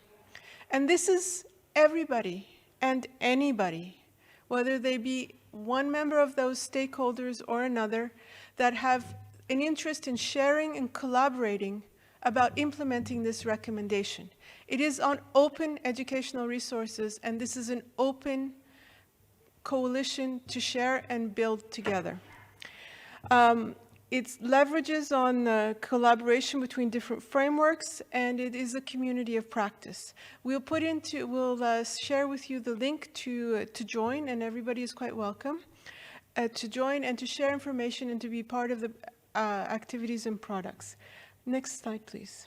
What we're going to talk about today, this coalition, is made up, in December, we had 70 member states involved in this coalition. 42% were representatives of member states, and 57% were representatives of educational information institutions and civil society organizations. Next slide, please. On this slide, you have an idea of the different products that we had. You'll be hearing about these products in the discussions to come. Our speakers will be talking about this, but we just the work has been focusing on the different areas of action. And the next slide, please. The second network that we're going to talk about is an application of open educational resources. It has to do with the ICT competency framework for teachers, which our opening speaker from Mongolia spoke of. And it is a competency framework for teacher training on the use of digital technologies. And we have put into place a platform with OER on teacher training resources linked to this framework. And we have, in which we share the OER. And there is also a network of partners, of specialists who work together and share information. We have in the room right now physically one of them, Chris, who's from Nigeria, who is one of the experts in this group, and we have several more online, and there will be some presentation by others. This is a very simple network in the fact that it's just set up by practitioners and experts who want to share information on what they're doing and want to have a community of practice that they actually go to and share. It's a very pleasant group of practitioners. And the way that it's used is on the slide. I'm going very quickly because we're behind time, so if we could go to the next slide, please. Today's discussion, we're going to be talking about everything I just said about open educational resources and the links to the digital roadmap of the UN Secretary General and digital public goods. Digital public goods, by essence, are open educational resources. And in this regard, we'd like to talk about how we can ensure that the networks that we have established already through this normative instrument that has been agreed upon by 193 countries can be built on to further the objectives of the digital roadmap. Can we go to the next slide, please? Okay, this is the most interesting slide. Today's speakers, we have a wonderful group of people, and these are dear colleagues who are joining us for many online. The first one is Dr. Cable Green. He is the Education Director of Creative Commons, and he'll be speaking about open licensing and the importance of open licensing. Basically, it's the magic ingredient that allows us to create and generate knowledge and share this knowledge. We have with us Dr. Melinda Bandelaria, who's the Vice Rector of the Open University of the Philippines, who will be speaking about the use of OER for teacher education and also the OER Dynamic Coalition, where she is the Vice Chair for Capacity Building. And Melinda, Dr. Bandelaria is also part of the network working on the ICT competency framework for teachers. Then we have Mr. Neil Butcher, who is an OER strategist with OER Africa in South Africa. And Neil will be speaking about the different networks that are in place and his work as the chair also of the on communications for the OER Dynamic Coalition. Then we have with us, right here, we're very, very fortunate to have Torin Gilsevic, who is the Secretary General of the International Council for Distance Education, which is a very important civil society organization that has been in consultative status with UNESCO since before many of us were born. It's since 1967. And we're very fortunate to have her here. We also have joining online Dr. Jacques Dang, who is part of the Université Virtuelle Numérique of France, and he will be joining in to speak about the projects that have been done in the framework of the OER Dynamic Coalition on capacity building, bringing work in New Zealand through Norway, France, to Senegal, and then up somewhere else. So it's about the fact of growing knowledge through open licensing. And with that, I think I would like to give the floor to Cable. Cable, did you like to change your, share your screen? Yes, thank you, Zainab. I'll share my screen now and ask you if you can see it okay. We can see you. There, we can see. Okay, as I change the slides, are my slides showing okay? Sorry, I didn't hear. Was that a yes? Yes, we can see your slides. We see the first Okay, one. excellent. Yes. Thank you so much. And thank you for the invitation to present today. As Zainab said, one of the components of all of our work collectively is open licensing. And I'm here to talk about Creative Commons international open licenses and how they relate and support the UNESCO recommendation on OER. My name is Cable. I'm the Director of Open Knowledge at Creative Commons. Eager to chat with anybody more in detail after the presentation. As Zainab said, the UNESCO recommendation was on OER was passed unanimously in 2019. And as was referenced, this word or this phrase open license is throughout, both in definitions that Zainab went over. There are also sections where the recommendation talks about what governments can do to develop supportive policy around open educational resources. And again, we see this phrase openly licensed, specifically that publicly funded works or educational resources should be openly licensed or dedicated to the public domain. And so, so what is this open licensing? Well, open licenses are foundational to open educational resources. And this is something that's really important to get right. If you don't get open licensing right, OER doesn't tend to work well. And so for those of you that remember the early 2000s, open licensing came about at this unique moment in history when we got the internet, when we started to build our educational resources in a digital format, and open licensing came on the scene. And these three things together allowed us to not only share digitally and share technically, but also to share legally, which is where the licenses come in. To do open licensing correctly, we should really be using standards. And in this case, when you're talking about open copyright licenses, the international standard for the last 20 years has been Creative Commons licenses. We have a website you can go to, it's creativecommons.org. On our website, you can go and you can get a license and add it to your educational resource. It's very simple to do. If anybody wants to follow up on details, I'm happy to do so at another time at your convenience. So what is Creative Commons, the organization? Well, Creative Commons is as Zeynep said, one of the civil society organizations that has worked with UNESCO for years. We are a nonprofit. We are the global steward for these open copyright licenses. We were founded in 2001, so we're having our 20th anniversary of the licenses right now. We operate worldwide. The licenses work in every country in the world. And the licenses are supported by a global network of experts, many of whom are in your countries. The important point here is that you can trust Creative Commons, this global nonprofit, not only trust the organization, but you can trust the licenses that we steward as well. The licenses are free to use forever. In fact, we've put our licenses into the public domain, so they're there in perpetuity. They've been proven over time. As I mentioned, this is our 20th anniversary of stewarding the licenses. They're built, and they've become the international standard for open copyright licenses over those 20 years.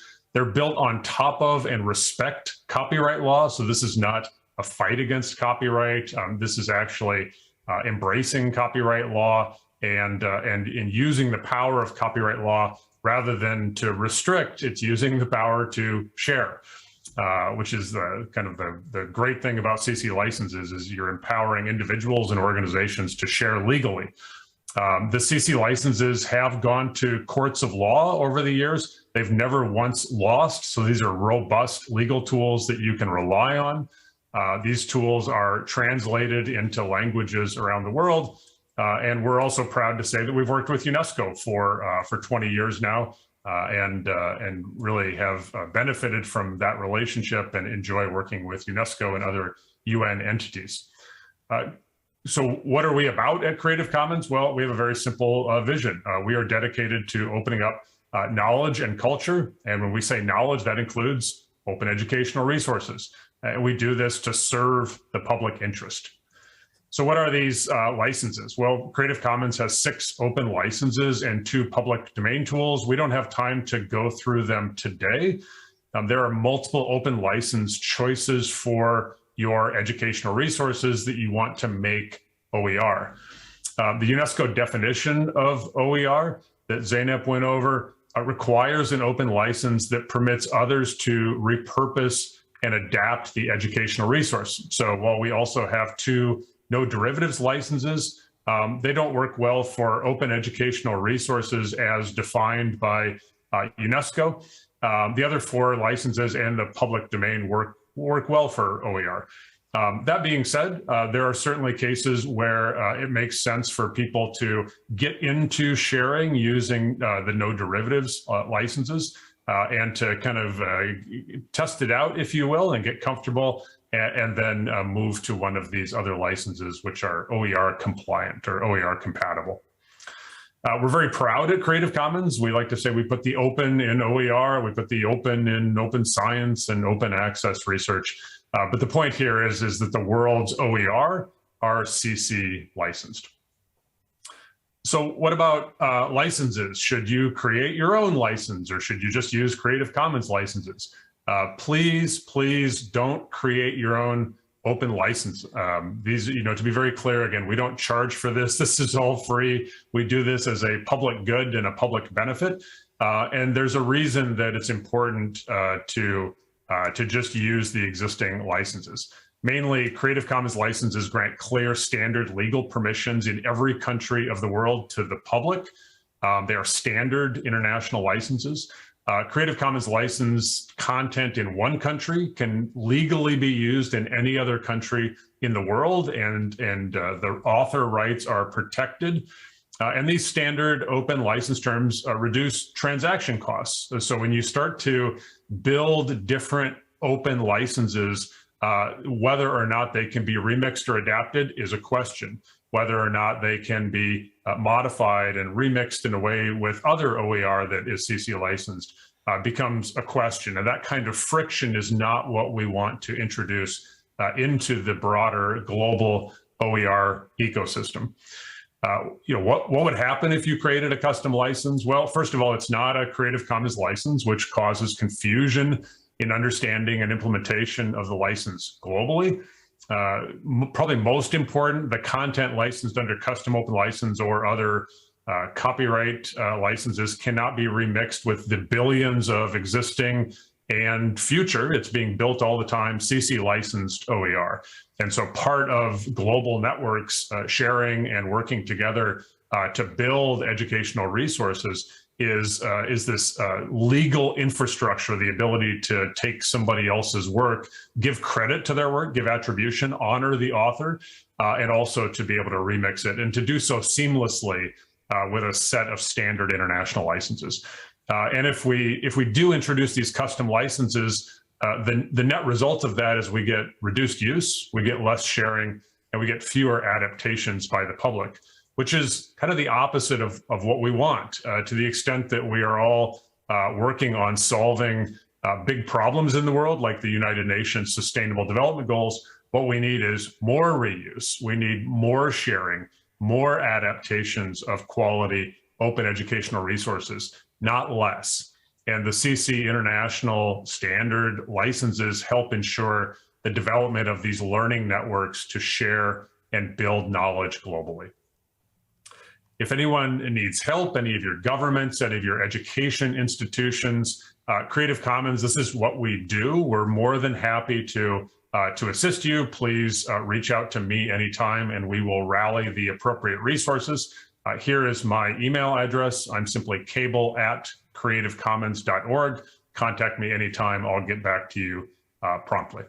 And with that, I'll yield the floor back to Zeynep. Thank you. Thank you very much, Cable. Thank you. And the main point here being that open licensing is fundamental. The most commonly used open license is that of Creative Commons, and that is why we wanted Cable to speak and to just underscore this point. Open licensing is also one of the key proponents of digital public goods that has been recognized by the UN Secretary General's roadmap. So with that, we go to our next speaker, who is Dr. Melinda Bandeleria. She's the Vice Rector of the Open University of the Philippines that has done some very exciting work in building networks of in teacher training using open educational resources. Melinda is also the Vice Chair for Capacity Building of the OER Dynamic Coalition Advisory Group. Melinda, the floor is yours. Yes, thank you very much, Zeynep. And I greet everyone. Good day. Happy to see familiar names and faces in this session. Let me start by sharing my presentation. So, I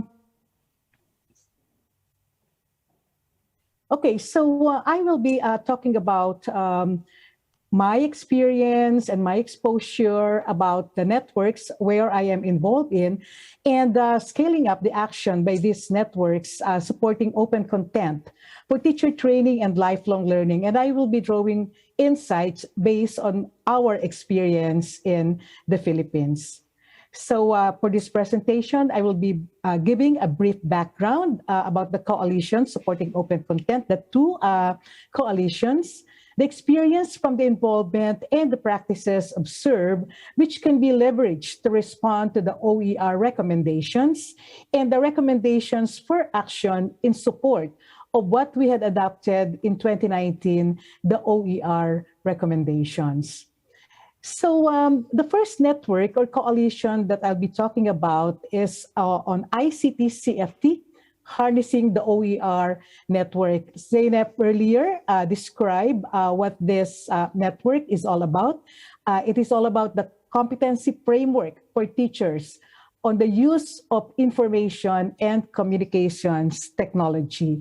So this is an offshoot of the ICT CFT Harnessing OER project, which was launched in 2013. And there are many, many practitioners, many of those involved in teacher training who are part of this network. Initially, we were composed of representatives from different institutions from over 10 member states of UNESCO, and we developed training courses, materials, and contributed to the oercommons.org hubs. Zeynep also showed earlier some of the member institutions who contributed materials to this oercommons.org hub. We've been a key partner of this network since 2018 when we started participating in the annual or the regular meetings of the network. So some of the best practices that I have observed and which can be continued or can be scaled up are the following.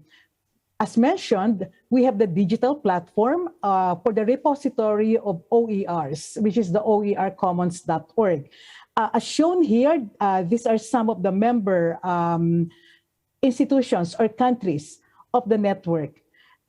We started the network meetings in 2018 in Tunisia, and then it was followed in Rwanda, the second meeting in Rwanda.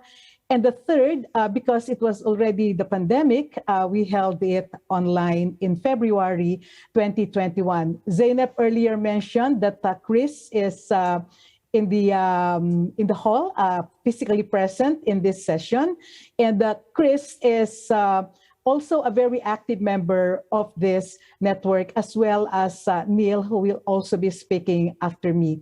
So.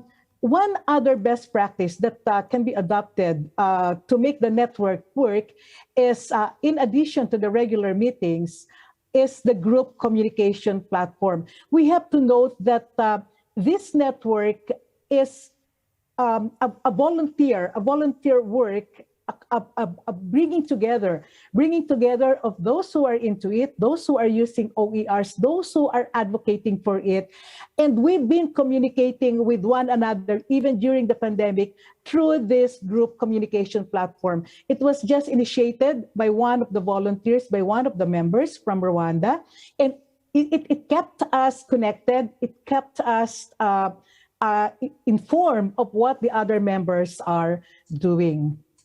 The next network is the Dynamic Coalition for the OER Recommendation. As Zeynep mentioned, it was launched on March 2020, virtually already. We initially planned to be physically present during the launch, but the pandemic happened. But we have to note that that pandemic did not stop us from communicating and the practice of sharing.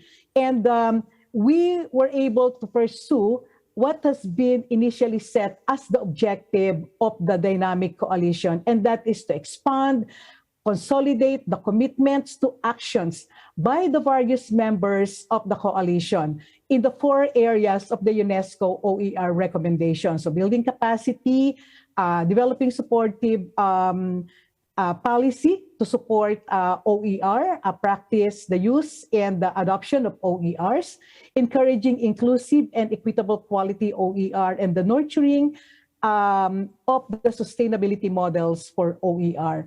We have to note that Dynamic Coalition is a response to the 5th area of action, which is actually promoting and reinforcing international cooperation.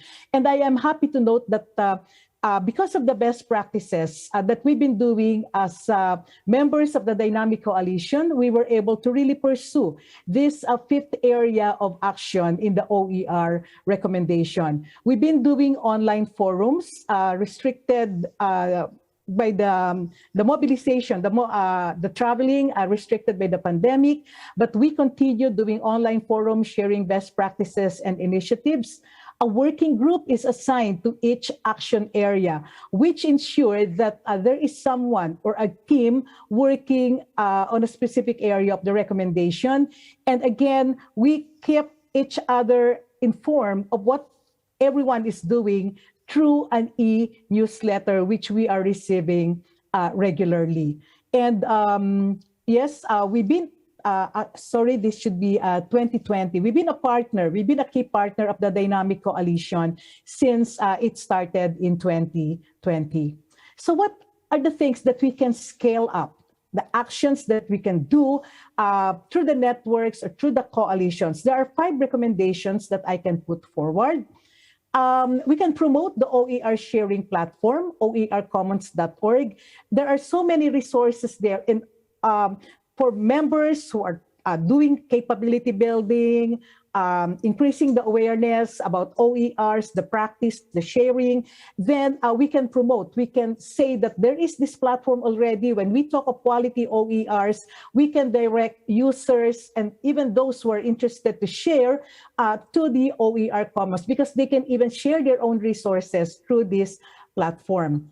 We can also pursue vigorously capability building initiatives platform. There is a platform also, just like the OER sharing platform, which can address the different levels of OER competence. We can be sharing training resources like massive open online courses on OER that will address the different levels of competence in this OER competency framework by UNESCO. So like for instance, through the network, the ICT-CFT network, we know that members are doing capability building using OERs, and if we can share even the courses themselves, and others can also use them, adopt, just like what we're doing for OERs, reuse, adopt, remix those courses so that we can build a contextualized training curriculum for our respective institutions, countries, etc. Then I guess it can also level up the actions that we are doing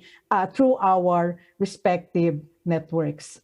We can also tap the expertise within our network. I mean, we're from different countries, from different culture, from different contexts, and we can use that expertise so that we can contextualize and translate OERs. In many of the studies that we have looked into, there is this common observation that one of the things that hinder the use of OER is this the language by which these OERs are published. So we can tap the expertise within the network so that we can contextualize and translate, and also integrate the basic features of the universal design for learning to make OERs more inclusive, especially for those who are physically challenged. And also not just the text, not just using the assistive technologies, but all the other features of the universal design for learning. The other recommendation is a network of networks. We have many groups, we have many networks who are doing similar initiatives. Later, Tarun will also be speaking about the ICD initiatives about OERs. I am an OER ambassador for ICDE. I've been also involved with the Asian Association of Open Universities, and we've been promoting the use of OERs, building capacity for the use of OERs. I'm also involved with the CMEO, Southeast Asian Ministry of Education organization. And if we can work together, we can build on the synergy of strengths and resources, as well as identify gaps, which we can all address together. What about country reporting through the networks on the 5 areas of action? We have adopted these OER recommendations in 2019. Looking into how these 193 countries who adopted the recommendation have progressed in terms of the 5 areas is something that is also interesting to see in terms of setting the targets and the progress that we have made as far as the 5 areas of action are concerned. And of course, it's beyond reporting, just like what we're doing at the networks during our annual meetings. We can monitor and we can plan for the next level of action. So it's beyond reporting, but more of planning and reaching the targets that we have set for our OER recommendations. So I guess that's all from my end. The scaling up of actions by networks, coalitions will really contribute for us to achieve this new social contract for education, and that we can really make education as a common good. So again, thank you very much. And I hope I was able to share some recommendations for taking our actions in the network to the higher level. Thank you. Thank you very much, Dr. Bandelaria. Thank you also for your very insightful recommendations of 5 actions that can be harnessed, that are very concrete, and that can take the networking to another level. And with that, I will just move right straight to Neil. Neil, are you on? Okay. Neil Butcher is the OER strategist at OER Africa, and he will be speaking about the use of the different networks also. Neil, the floor is yours. Thank you very much, Zeynep, and greetings everyone from Johannesburg in South Africa, where by African standards it's depressingly cold at the moment. I'm going to just say a few words building on the presentation that Melinda gave you, and then reflecting on what some of its implications I think might be for the implementation of the UNESCO OER recommendation. So Melinda's gone into quite a lot of detail in the specific example of the Philippines as to how we've harnessed the UNESCO ICT competence framework for teachers to develop courses using OERs that can help teachers to develop digital literacy skills and understand how to use ICT effectively in the classroom. So I think this is a really excellent example of taking a problem statement, which is presented here. How do we get teachers to integrate ICT effectively into teaching and learning and into their other administrative duties? Which ICT skills are needed? When should they acquire them? And how would we know if or when they are competent? And then actually being able to roll that out into a structured program at a national level. As she's also indicated, by the use of open licenses and OERs, we've been able to magnify the impact of that process. And I just wanted to step out and show you just how that works in practice. So first of all, the sort of critical glue that holds everything together, of course, is the UNESCO ICT Competence Framework for Teachers, which is itself a living document that's been through many iterations since 2008, and it's in its 3rd full version at the moment. So it's a living, transforming document. And again, with open licenses, we then have the ability to keep adapting and modifying resources without having to worry about copyright permissions, which I think enables frameworks like the ICT CFT to actually grow and develop as the context changes and as the learning needs change. So that framework is, I think, importantly also for global purposes, actually quite a simple framework. As you can see from this diagram here, it may look a little complicated, but if you think of it, if you think of the skill sets that it's covering, it has a common structure, and it's actually fairly easy to navigate. And I think that's what's enabled the number of adopters that you've seen in previous slides to come on board and move with that process. I just wanted to show you very briefly, almost a little kind of graphically, how this has evolved around the world. In fact, this activity started in Guyana in Latin America back in 2010, when my colleagues and I had to support the government, the ministry there, to develop ICT courses at the pre-service and in-service level, but basically had no financial resources to do that work. And that forced us to turn to the internet to look for openly licensed resources and then to use the ICT competence framework for teachers to populate a course. And that origin of what happened then turned out to have, it developed a kind of organic life of its own, because we were then approached by the Kenyan Institute for Curriculum Development in Kenya, who asked, having found this course online, asked if they could actually download and adapt it. Because it was openly licensed, they didn't actually need to ask permission. But that was an organic process. It wasn't actually top down. And from there, we saw quite rapid development. It was shared and reused and adapted in Rwanda, and also then redeployed in Djibouti and into Togo. Both of those implementations required translation of the resources into another language, again facilitated by the open license.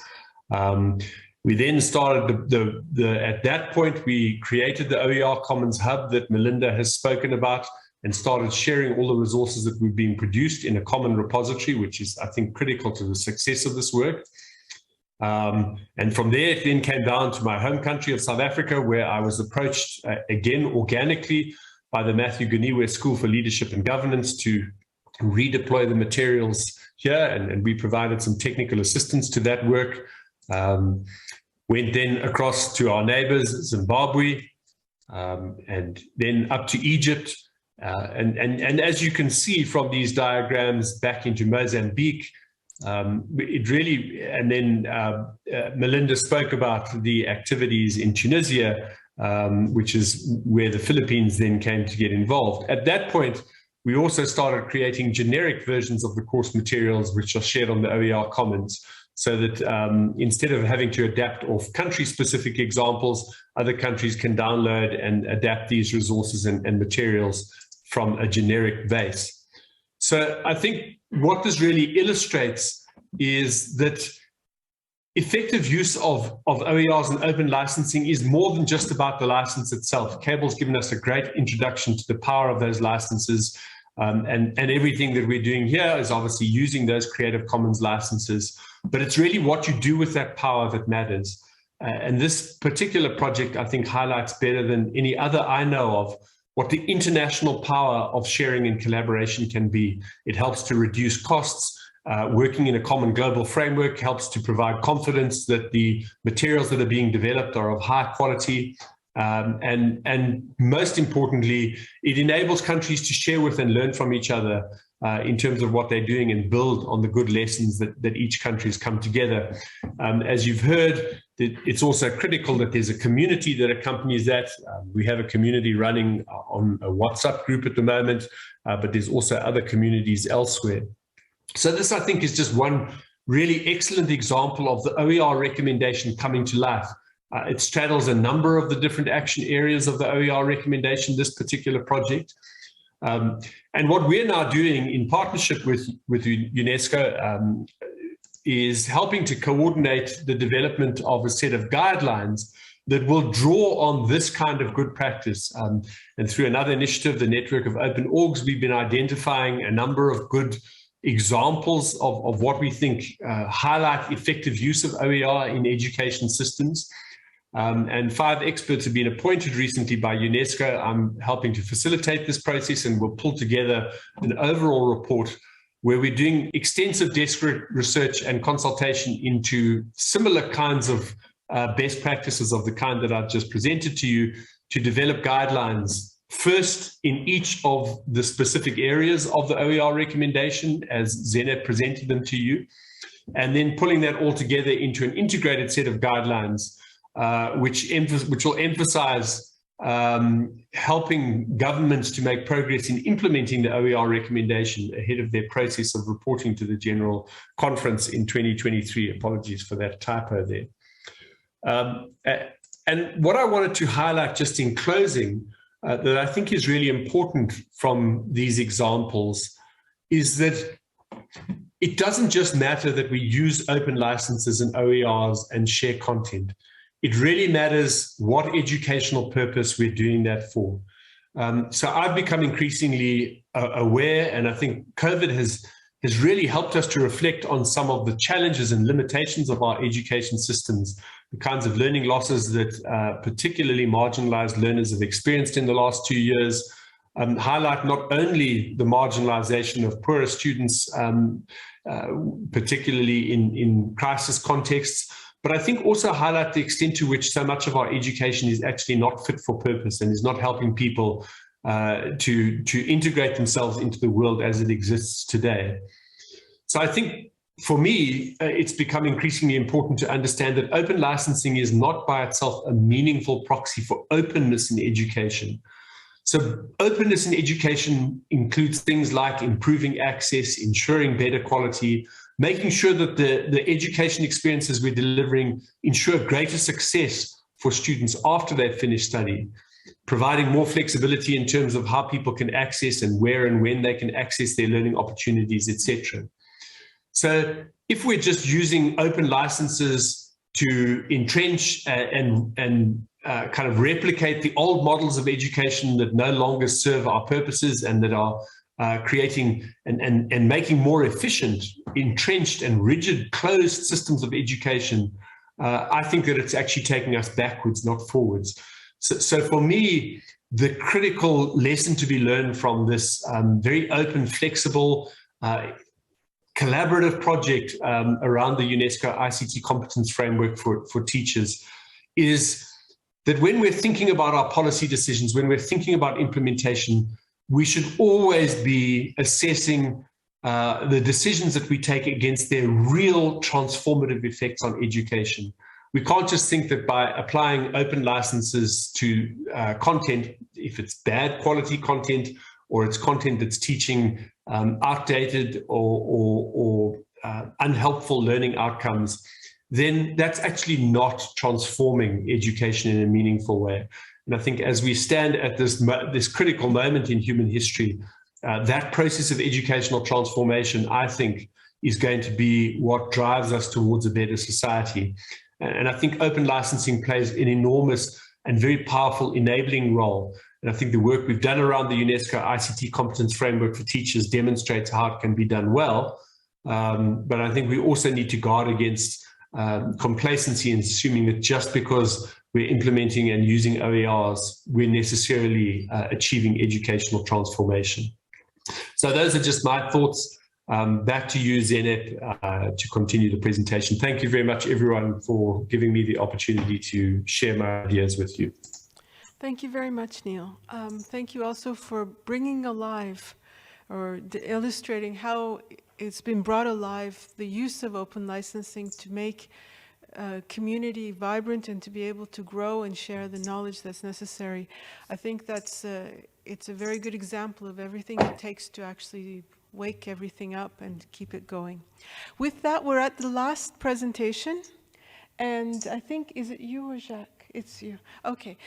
We have two presenters for the last presentation. It's going to be with Torin Gersevic, who is the Secretary General of the International Council for Distance Education. And Torin will be followed by Jacques Dang of the Université Virtuelle Numérique, France, who will be speaking on the joint project. Torin, you have the floor. I think, Torin, your presentation to the technical colleagues, the presentation was transferred to you. If you could share it on the screen, that would be great. Hello? Someone here?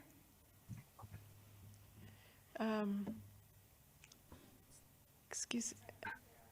Okay, where? No. Okay. I think the presentation of Torin, if we could put it on. Yes, perfect. Thank you. Thank you very much, Zeynep. Thanks for the invitation and thanks for having the opportunity to take part in this esteemed panel. And good afternoon, good morning, or good evening, wherever you are online following us. So my name is Torin Gjelsvik. I'm from Oslo, Norway, and I represent the International Council for Open and Distance Education. I just have to make that update for the record because our name has been changed over the more than 80 years that this organization has existed, from International Council for Correspondence Education to Distance Education, and now to Open and Distance Education, even it's not reflected in the acronym. Next slide, please.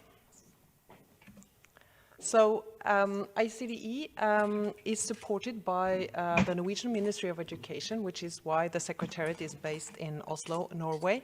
We're a very old organization, even older than UNESCO. And as Zeynep said, we've been in a consultative partnership with UNESCO since the 60s. We work to enable our members to achieve the potential of open, flexible, and distance learning globally. And we are a global not-for-profit NGO. Next, please. On the map, you see our members who are in all world regions, more than 70 countries of the world. Our members would be mainly educational institutions within higher education, but also other educational providers, as well as individual experts. And we have a free of charge student membership for master's and PhD students. We're focusing on open and distance education. Next. So, ICD has been involved in the open education agenda for more than 2 decades now. And on the slides, you will see some of the activities that we're currently undertaking. We are, of course, a member of the UNESCO Oer Dynamic Coalition. We also have an advocacy committee that Dr. Melinda Bandalaria mentioned. She's one of the global ambassadors who take part in that committee, representing all the world regions. And we are the coordinator of a European Erasmus Plus project named Encore. But here today, I'm going to focus on the ICD Francophone OER project together with Jacques, who will be given the floor in just a few moments. Next, please.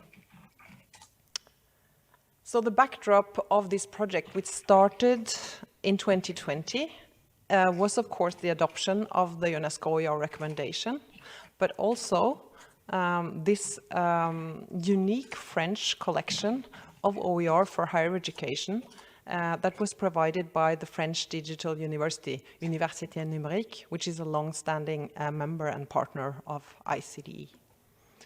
We saw that the demand for accessible and affordable quality learning resources across countries, languages, and cultures was a real need, and ICDE's unique global network, membership, and partnerships around the globe was something that could make us enable this partnership and collaboration. Next, please. On this slide, you can see the Francophone Working Group members.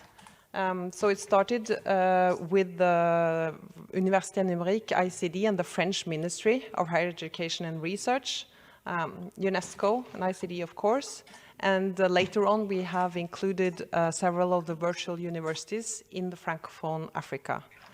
And the French UNESCO chair for OER, and also the French National Commission for UNESCO, as well as the International Organization of La Francophonie. Next. So the project scope that Jacques is going to tell more about, the point of departure for this working group was the 2 action areas of the UNESCO OER recommendation, capacity building and supportive policies. And what we started with was to do some needs investigation and start to consult virtually, because it was during COVID, with multiple stakeholders in the Francophone Africa region. We had a virtual workshop in June 21, and we also started to work on an existing course in English as a capacity building output from the collaboration. It is a fact that among the repositories of open educational resources on the globe, it's a very large majority in English. So we lack resources in other languages and developed and adapted in other also cultural contexts. Next, please. The result is this course. So the point of departure was, as I said, a course, a micro course, an online micro course developed by OER Universitas in New Zealand, also one of ICD's members and partners. The course is named Open Education, Copyright and Open Licensing in a Digital World. Together with the Université Numérique and with the support from UNESCO, we translated this course to French, but more importantly, also technically validated and contextualized it to French and Francophone legal contexts, which was not without challenges, and Jacques can tell more about that. So the result of this is a new online capacity building course in French. So it's capacity building in OER through OER. This is a proof of concept, and we hope it will also inspire other interested stakeholders, countries, and actors to learn from this project. So with that, I will hand it over to you, Jacques. Merci.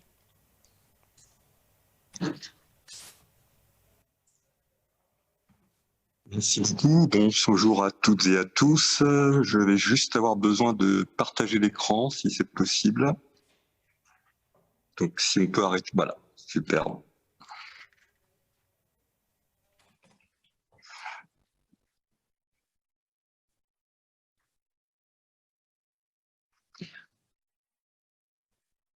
Très bien, merci à l'UNESCO, à la coalition dynamique pour les ressources éducatives libres et aux différents intervenants qui ont précédé, Zeynep, Melinda, Cable, Neil et Torun. Et donc, je vais à mon tour vous parler rapidement donc, de 2 initiatives de renforcement des capacités auxquelles nous participons aujourd'hui dans le cadre de la mise en œuvre de la recommandation de l'UNESCO sur les ressources éducatives libres. Avant cela, je vais juste rappeler que nous intervenons, nous, l'Université numérique, en Afrique francophone subsaharienne, dans différents contextes. Ça peut être des contextes bilatéraux ou multilatéraux, avec des partenaires qui sont des institutions globales, des universités virtuelles, on en a cité quelques-unes, ou des universités traditionnelles, comme l'université Cheikh Anta Diop de Dakar, avec des ministères, pas uniquement l'enseignement supérieur, mais également l'enseignement secondaire, dans un pays, le Togo, avec le ministère de la Transformation numérique, et également avec des PME, et dans le contexte francophone, avec des opérateurs, que ce sont des organisations que sont l'OIF et France Éducation Internationale. Cela concerne un champ d'activité assez varié, le partage et la co-construction de ressources éducatives libres, l'utilisation de l'expertise en réseau très haut débit pour la mise en œuvre des ressources éducatives libres, une approche pédagogique de l'hybridation des enseignements et également la contribution à la définition de stratégies nationales pour la transformation numérique de l'enseignement supérieur et de la formation tout au long de la vie. La première initiative de renforcement des capacités concerne, et Torun l'a très bien dit, le cours sur les droits de propriété intellectuelle, le copyright et les licences libres dont Cable a largement parlé tout à l'heure. Ce qui est clair, c'est que c'est un besoin qui est ressenti très largement, aussi bien dans l'enseignement supérieur que dans l'enseignement secondaire. J'intervenais la semaine dernière dans une réunion avec 16 pays où effectivement ça a émergé comme un besoin très fort, aussi bien pour les ressources numériques que pour des ressources comme des livres de jeunesse utilisés dans l'enseignement secondaire. Donc, comment avons-nous procédé? Nous avons bénéficié de la coopération avec les partenaires de la chaire UNESCO sur les ressources éducatives de Nouvelle-Zélande, Oer Universitas, pour adapter le cours sur les licences libres. La traduction a été faite et nous en remercions très sincèrement les services de l'UNESCO avec le soutien du CDE. Nous avons participé à l'adaptation culturelle du contexte anglophone au contexte francophone, mais nous avons surtout, et Torun l'a très bien dit, adapté le contexte juridique pour embrasser aussi bien l'approche common law du monde anglophone que l'approche droit civil du monde francophone. Donc, pour schématiser la différence qu'il peut y avoir entre le copyright et les droits de propriété intellectuelle. Aujourd'hui, donc, ce cours qui a été développé avec des outils du monde libre est utilisé par l'Université virtuelle du Sénégal qui a animé une première session et nous allons prochainement animer une seconde session avec l'Université virtuelle de Côte d'Ivoire, nous inspirant là de l'exemple très impressionnant qui a été donné par Neil, de ce qui a été fait avec le référentiel pour les enseignants, avec l'objectif de le faire adopter par un nombre plus large de pays en Afrique. Et les prochaines étapes que nous avons pour cette démarche, c'est une intégration plus précise avec la législation des droits de propriété intellectuelle de chaque pays et celle de l'Organisation africaine de la propriété intellectuelle avec la Convention de Bangui. Et à l'initiative du bureau de l'UNESCO de Dakar, nous allons également participer à la construction d'un réseau d'experts juridiques, d'au moins 2 experts dans chacun de ces pays francophones. Deuxième exemple d'initiative de renforcement des capacités, c'est faire en sorte que la transversalité qui existe aujourd'hui au sein de l'enseignement supérieur se retrouve également dans la mise en œuvre des stratégies nationales au niveau des ministères. Aujourd'hui, la plupart des initiatives sont centrées sur les enseignants, sur les établissements, sur les universités, sur les départements au sein des universités. Aujourd'hui, c'est clair que dans la communauté d'enseignement supérieur, il y a une grande transdisciplinarité avec les experts des champs disciplinaires de contenu, avec les experts des sciences de l'éducation, avec les experts du numérique. J'avoue, pas tant que ça avec les experts des normes et standards qui sont assez peu représentés. En revanche, cette transdisciplinarité n'existe pas au niveau administratif, au niveau des directions centrales des ministères, et cela peut poser un problème dans la mesure où l'utilisation des ressources éducatives libres au service de l'éducation ouverte et du renforcement des compétences de la population active des différents pays, cela implique non seulement le ministère de l'Éducation, celui de l'enseignement supérieur, mais également celui du travail. On peut également avoir le ministère de l'Intérieur pour tout ce qui est les défis de citoyenneté et d'inclusion, le ministère de l'administration pour tout ce qui est de la gestion de la carrière et de la reconnaissance des activités des enseignants, et pour tout ce qui est au niveau international des licences et du droit de la propriété intellectuelle, bien évidemment les ministères de la Culture, le ministère de la Justice, et pour le dialogue à Genève avec l'Organisation mondiale du commerce, avec l'Organisation mondiale de la propriété intellectuelle, le ministère des Affaires étrangères. Donc tout cela nous amène à définir un cursus de sensibilisation des décideurs au sein des ministères, mais un cursus qui soit transversal, qui permette de mettre en œuvre une stratégie globale, exhaustive, de la transformation numérique pour l'enseignement supérieur, et qui permette de développer en Afrique francophone un réseau d'experts, non seulement on l'a dit tout à l'heure, de licence ouverte, mais surtout d'éducation ouverte. Et pour cela, il faut bâtir, grâce à ce cursus, une compréhension mutuelle entre les directions centrales des ministères et la gouvernance des universités, ce qui nous permettra aussi de faciliter la transition entre les étudiants qui sortent du secondaire et qui abordent l'enseignement supérieur. On a parlé tout à l'heure de réseau, et je vais laisser la parole à nouveau à Torun pour conclure, mais c'est clair qu'aujourd'hui, le travail que nous faisons dans la communauté francophone, nous avons des sollicitations et des dialogues avec la communauté lusophone. Aujourd'hui, je recevais une délégation brésilienne, et nous avons des partenariats avec des pays d'Afrique lusophones. Je pense au Mozambique, je pense à l'Angola. Et donc, c'est une voie pour nous de coopération et de partage de notre expérience francophone avec nos collègues du monde lusophone. Je vous remercie de votre attention. Thank you very much, Jack. Thank you for your presentation, and thank you to Torun and to Jacques, both of you, for showing the extent of the cooperation, both geographically and in terms of content, that it took to bringing a course that was on a key issue, which was on licensing from New Zealand into a Francophone context, which is not the same legal context, it should be noted, and then to be used in another context. Thank you very much. With this, amazingly, we're only 5 minutes behind time. And I would just like to say some wrap-up words, just that it's a great pleasure to have all of the speakers, to Cable for your expertise in underscoring the importance of open licensing as the sine qua non, if you like, of being able to share legally, freely, and widely.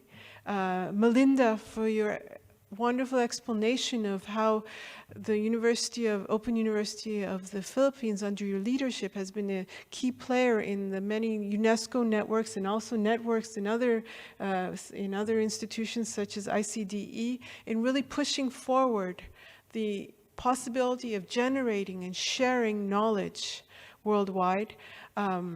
Then, of course, Neil, for showing the really amazing work that's been done with the ICT competency framework for teachers worldwide. Just to be quite clear, it wasn't UNESCO's idea to do it. The idea came from the Commonwealth of Learning, and it came from Neil Butcher and his colleagues who were working with the Commonwealth of Learning, and they didn't get it because they didn't come up with the idea in order to work with open educational resources in particular. They came up with it because it was the most intelligent and practical solution to sharing information in 2011. In 2021, it remains the same most intelligent and practical solution to sharing knowledge and building knowledge. Finally, Torun and Jacques, thank you so much for coming and joining with us and sharing this incredible adventure that's been happening since COVID, basically, on building information and knowledge about licensing. Now, for those of you in this room, I know it's been a very long day, but I'd just like you to think for a second about the principle of licensing. It's even more complicated than language. It requires a lot of legal issues that also have to be translated, if you like. So the use of open educational resources is useful for being able to do it, but the contextualization is not just about the language, it's about the legal frameworks too. So this has been a huge endeavor. And I'd like to thank all of you, and I'd like to just underscore that none of this could have happened without the open licensing, without open educational resources. And it's wonderful now that the UN, through the UN Secretary General's roadmap, has recognized the importance of open digital public goods and open content. And OER, of course, is in essence recognized through this process. And we look forward to being able to scale up this work. And with that, I'd like to thank you very much, to close the second session and give the floor to Marielsa Oliveira. Dr. Oliveira is our Director for Partnerships and Operational Management, and she'll be giving the closing remarks. Thank you.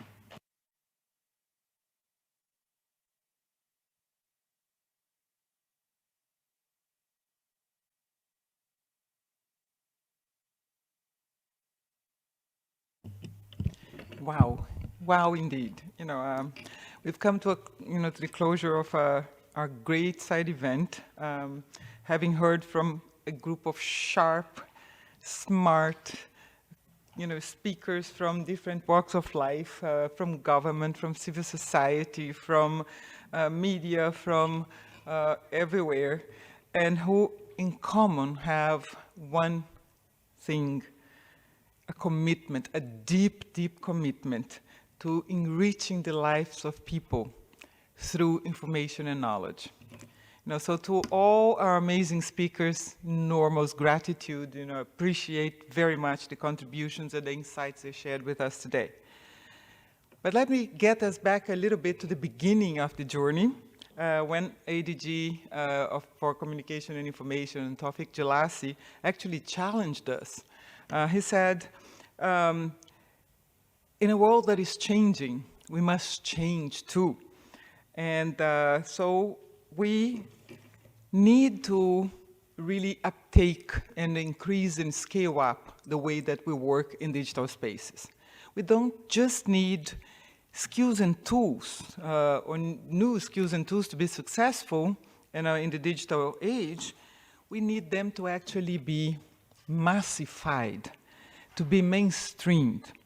And it's not, because it's not just individuals. What we saw today in part of our discussions, it is just not individuals who need these skills and the power of media and information literacy, open education resources, the ICT framework for teachers to be really unleashed. It's our societies that need that. Individuals and societies, collectively, we have yet to realize, and develop the capacity to reconcile the world of information with the world of knowledge. Those are the words of media, those are the words of education, and that's one of the things that my colleague Alton mentioned, that it's a historical moment today when we brought those two worlds not to collide, but to work together, which is an incredible thing. And this is already, a way of transforming education. It's a fantastic way because we are recognizing that we need this massification and to massify, really those skills and the use of the tools that we have available. We really need new, non-traditional actors to join us in the education space and really help us share across the world, the kind of knowledge that we really need to be effective in digital spaces. We also heard, from 3 countries, examples that show us that massifying, these skills is possible. Societies can do that.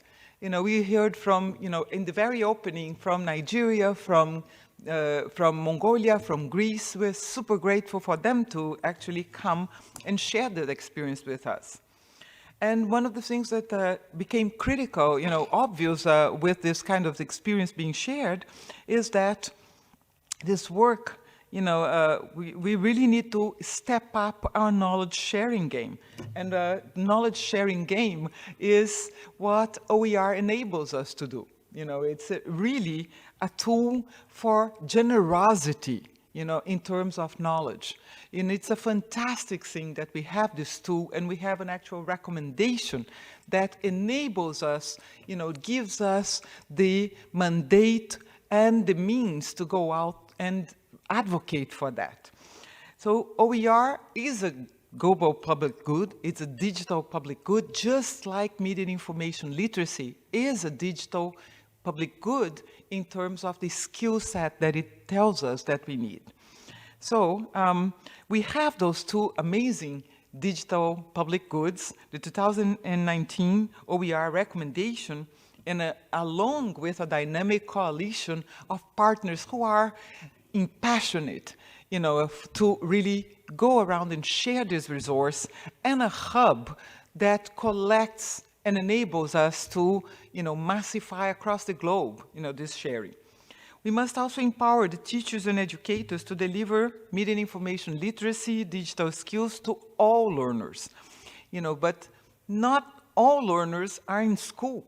One of the things that we have to remember is that SDG 4, Sustainable Development Goal number 4, talks about quality, lifelong learning for all. And, I have a PhD. That means that I joined the education system when I was, around 6, and 20 years later, I emerged out of it with, a whole maximum degree that you could have. That means that actually, somebody that needs to learn all their lives, and our lifespans nowadays is 75 years, will at a maximum, spend 20 years in school. How do we learn in the other 55 years of our lives? That's the scope and the space in which formal and informal education becomes paramount. And so that's exactly, a key to how we close the equation, balance this equation between us needing to learn to all lifelong, and the part in which we need to transform education and think, how do we learn? We cannot focus only on the formal education systems. So media, for example, has always had a role in informing the public. And why not make sure that now media really is a partner, a recognized partner in educating the public and imparting the kind of media information literacy skills that we need. So today's meeting was already groundbreaking. This side event already started transforming education, and I thank you so very much for sharing the insights that you did share with us in that. Bring other actors to the mix. And one of our speakers said, I love that phrase, we hope this moment is different. We must seize it. And indeed, we must seize this moment. Transforming education is our responsibility, is our commitment. So what do we do to transform education? So I would like to summarize some of the potential outcomes of this side event.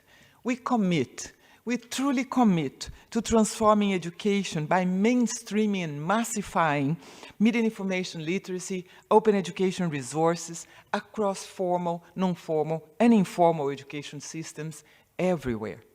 We recognize the role of professional media, but who not only provide us with reliable information, but that educates us, especially in helping us to acquire media and information literacy skills. And let me just mention also that this is recognized by the UN Secretary General in his roadmap for digital cooperation, that digital capacity building is essential for three reasons. First, we need to unlock the potential of technologies to advance sustainable development goals, enabling everyone to contribute equally to building knowledge societies. The second reason is because we need to ensure that individuals are able to benefit fully from lifelong learning and from work opportunities provided increasingly through digital spaces and digital technologies. And third, to ensure that everyone is safe, and cared for, and protected online. Our ADG mentioned that 73% of women journalists are harassed online, that educators are harassed and abused online for sharing knowledge. It cannot be possible that professionals, educators, and those that are responsible for us to learn 55 years of our life, at least, are being abused online. So we need to all be safe, take care of each other. Care is essential. We have this duty of care to our fellow, human beings and to our societies. We will not, I would like to propose another few outcomes. We will not reinvent the wheel, but build on the state-of-the-art that we already have. And that is the 2019 OER recommendation with this dynamic coalition and a hub. We already have the space to share through. And the Media and Information Literacy curriculum for teachers and learners, what a fantastic thing for us to have.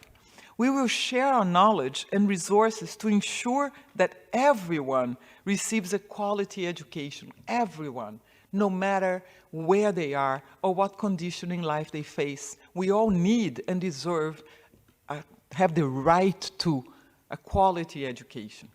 UNESCO has created a global hub for sharing open education resources worldwide. So let's all contribute and enrich this knowledge sharing space, including with media and information literacy material to grow the education we need organically, to transform education, to form community, to reduce costs, to improve quality, to learn from each other. This is what we really need to do, rely on each other more and better. It's an act of generosity to share this way. It's an act of solidarity. And it leads to international cooperation. We saw an example of that. I saw that beautiful map with education resources being developed in one place and ending in so many other places, lending and helping, in so many other places. A final point that I would like to say, could be an outcome of our moment today, of our side event today. We will send a strong message to the Transforming Education Summit negotiators tomorrow and in September to ensure that they incorporate media and education, media and information literacy and open education resources, tools, and networks into the basket of public goods that are destined to transform education. We cannot live without these major tools. Let's not invent a wheel. No, let's really build solidarity and send this message that everyone deserves a better, higher quality education, and we can build it together with the tools we have and with the solidarity that we can demonstrate. So again, let me just close by saying thank you again. It was so inspiring, so fantastic to hear your thoughts. So give yourselves now a round of applause for this amazing, amazing side event for which I'm really grateful.